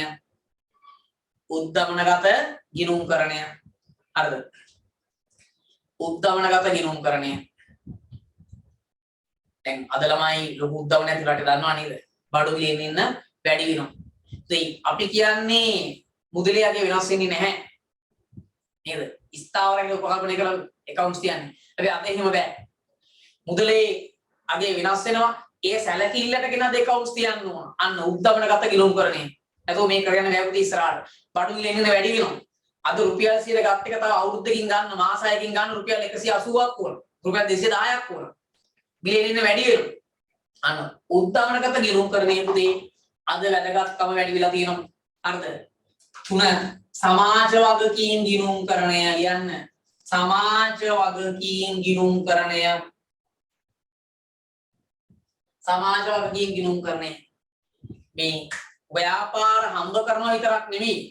ඒගොල්ලන්ගෙන් දෙයක් දෙන්න ඕන සමාජ වගකීමක් තියෙනවා. ඒගොල්ලෝ පුතේ පාරේ නෝටිස් බෝඩ් දාන කොරෝනා ගැන. කොරෝනා පුතේ මිනිස්සු දැනුවත් කරනවා. හරිද? විවිධ කටයුතු වලට දායකත්වයන් සපයන. ඒකට සමාජ වගකීමක් තියෙනවා. ඒක ඉටු කරපු විදිය අන්න ඒගොල්ලෝ පුතේ මොකද කරන්නේ? මිනිස්සුන්ට හෙළිදරව් කරනවා. ඔය තැන්කනලු පුතේ බෝඩ් ගහලා තියෙන්නේ. මෙන්න මෙයාගේ වැඩ, මෙයා තමයි මේක ඇදුවේ, මෙයා තමයි මේක නිර්මාණය කරේ. එයාගේ සමාජ වගකීම තමයි. ඒ සමාජ වගකීම එයා මිනිස්සුන්ට ප්‍රේෂණය කරන ආකාරය තමයි ඒ තියෙන්නේ. හරිද? හරි ඊට පස්සේ ගන්න හතරවෙනි එක මානව සම්පත් ගිණුම්කරණය. මානව සම්පත් ගිණුම්කරණය. මානව සම්පත් ගිණුම්කරණය. මේ මානව සම්පත් ගිණුම්කරණය ගැන පුතේ මානව සම්පතේ වැදගත්කමක් තියෙනවා. ඒ වටිනාකමක් තියෙනවා. ඒ වටිනාකම හඳුනාගෙන ගිණුම් තියෙන එක තමයි. මූල ප්‍රකාශන හෙළිදරව් කරන එක තමයි මානව සම්පත් ගිණුම්කරණය කියන්නේ. හරිද? ලවි මානව සම්පතේ වැදගත්කම ඉස්සර මුදලින්ම අයිනේ බැරි නිසා හඳුනාගත්තේ නැහැ. ඔබ දැන් කියනවා එහෙම නැහැ. මානව සම්පත වැදගත්. එයාගේ දක්ෂතාවය, හැකියාව, කුසලතාවය වැදගත්. ඒ හඳුනාගෙන අන්න මූල ප්‍රකාශන අපි වාර්තා කරන්න ඕන. හරිද? මූල්‍ය වශයෙන් අගය කරන්න ඕන. ඊළඟ උදේ අන්තිමික හරිත ගිණුම්කරණය, හරිත ගිණුම්කරණය, හරිත ගිණුම්කරණය මොන උදේ අපේ වැඩේ හරි. හරිද? හරිද? හරි. එහෙනම් ඔන්න පළවෙනි පාඩම අවසන් කරා පුතේ පැය දෙකක් ඇතුළත. ඔය ෂෝට් නෝට් එක මම හිතනවා වැඩිත් එක්කලා කියලා. දැන් මට පුළුවන් දරුවේ මේ අනිත් පැත්ත වශයෙන් පුතේ ෆොටෝස් දාලා දාන්න, ගෲප් එකට දාන්න. හරි. එතකොට අනිත් පැයට මිස් වෙච්ච අයටත් ඕක උඩ දා ගන්න පුළුවන්. දැන් මම පුතේ පළවෙනි පාඩමනේ. ඉතින් අද වෙලා ගියා මම පාඩම කියලා දීපු නිසා පුතේ. නැතුව ෂෝට් නෝට් එකක් ගන්න තීරමුකුත් නැහැ. මට ඔක් කියන්නේ යන්න පුළුවන් ගතියක් නැහැ. කොහොම ගියම වඩා පාර මතක් වෙන මුළු පාඩමම. අර දැන් පළවෙනි පාඩම ඔළුවේ ඇති. අයි ෂෝට් නෝට් එක බලන්න, ටියුට් එක බලන්න ගෙදරදී ඉන්න ගමන් තමයි තව දවසක් ඔය දාන්න දෙවෙනි පාඩම. දෙවෙනි පාඩම සහ තුන්වෙනි පාඩම තව දවසක් දාන්න. ඔයාට එතකොට ඒක බලා ගන්නත් පුළුවන් දෙවෙනි පාඩම සහ තුන්වෙනි පාඩම. ඔය පොලියම තියාගන්න පුතේ ඊළඟ පාඩම් වලට. ඒතකොට විස්තර දාන පුතේ ගෲප් වල ඔයාට එහාට සම්බන්ධ වෙලා පිළිවෙලට පැටි කරගෙන පුළුවන්. එහෙනම් අදට වැඩි අවසానයි. ළමෙක් මට දාන්න විස්තරත් එක්කලා අර ඔයාගේ thank you recommend දාන්න දැන් කිව්වා. හරි. thank you comment එක. හරි. ගෲප් එකට දාන්න මට එවන්න එක ෂීට් එකක් පර දෙකක් මම බලලා දාන්න අනිත් අයට එකෙන් ගන්න පුළුවන්. එහෙනම් උදේ අද අපි නතර වෙනවා. ලබන දවසේ හමුවෙමු. ලබන සතියේ පුතේ සමුද තියෙනවා දකුණු කොළාව ප්‍රශ්න පත්‍ර සාකච්ඡා කරන 22 ළමයිත් එක්ක පන්තියේ දරුවන්ට සම්බන්ධ වෙන්න පුළුවන්. දකුණු කොළාව ප්‍රශ්න පත්‍රයත් එක්ක. එහෙනම් බුදු සරණයි යුස්බීටයි ජය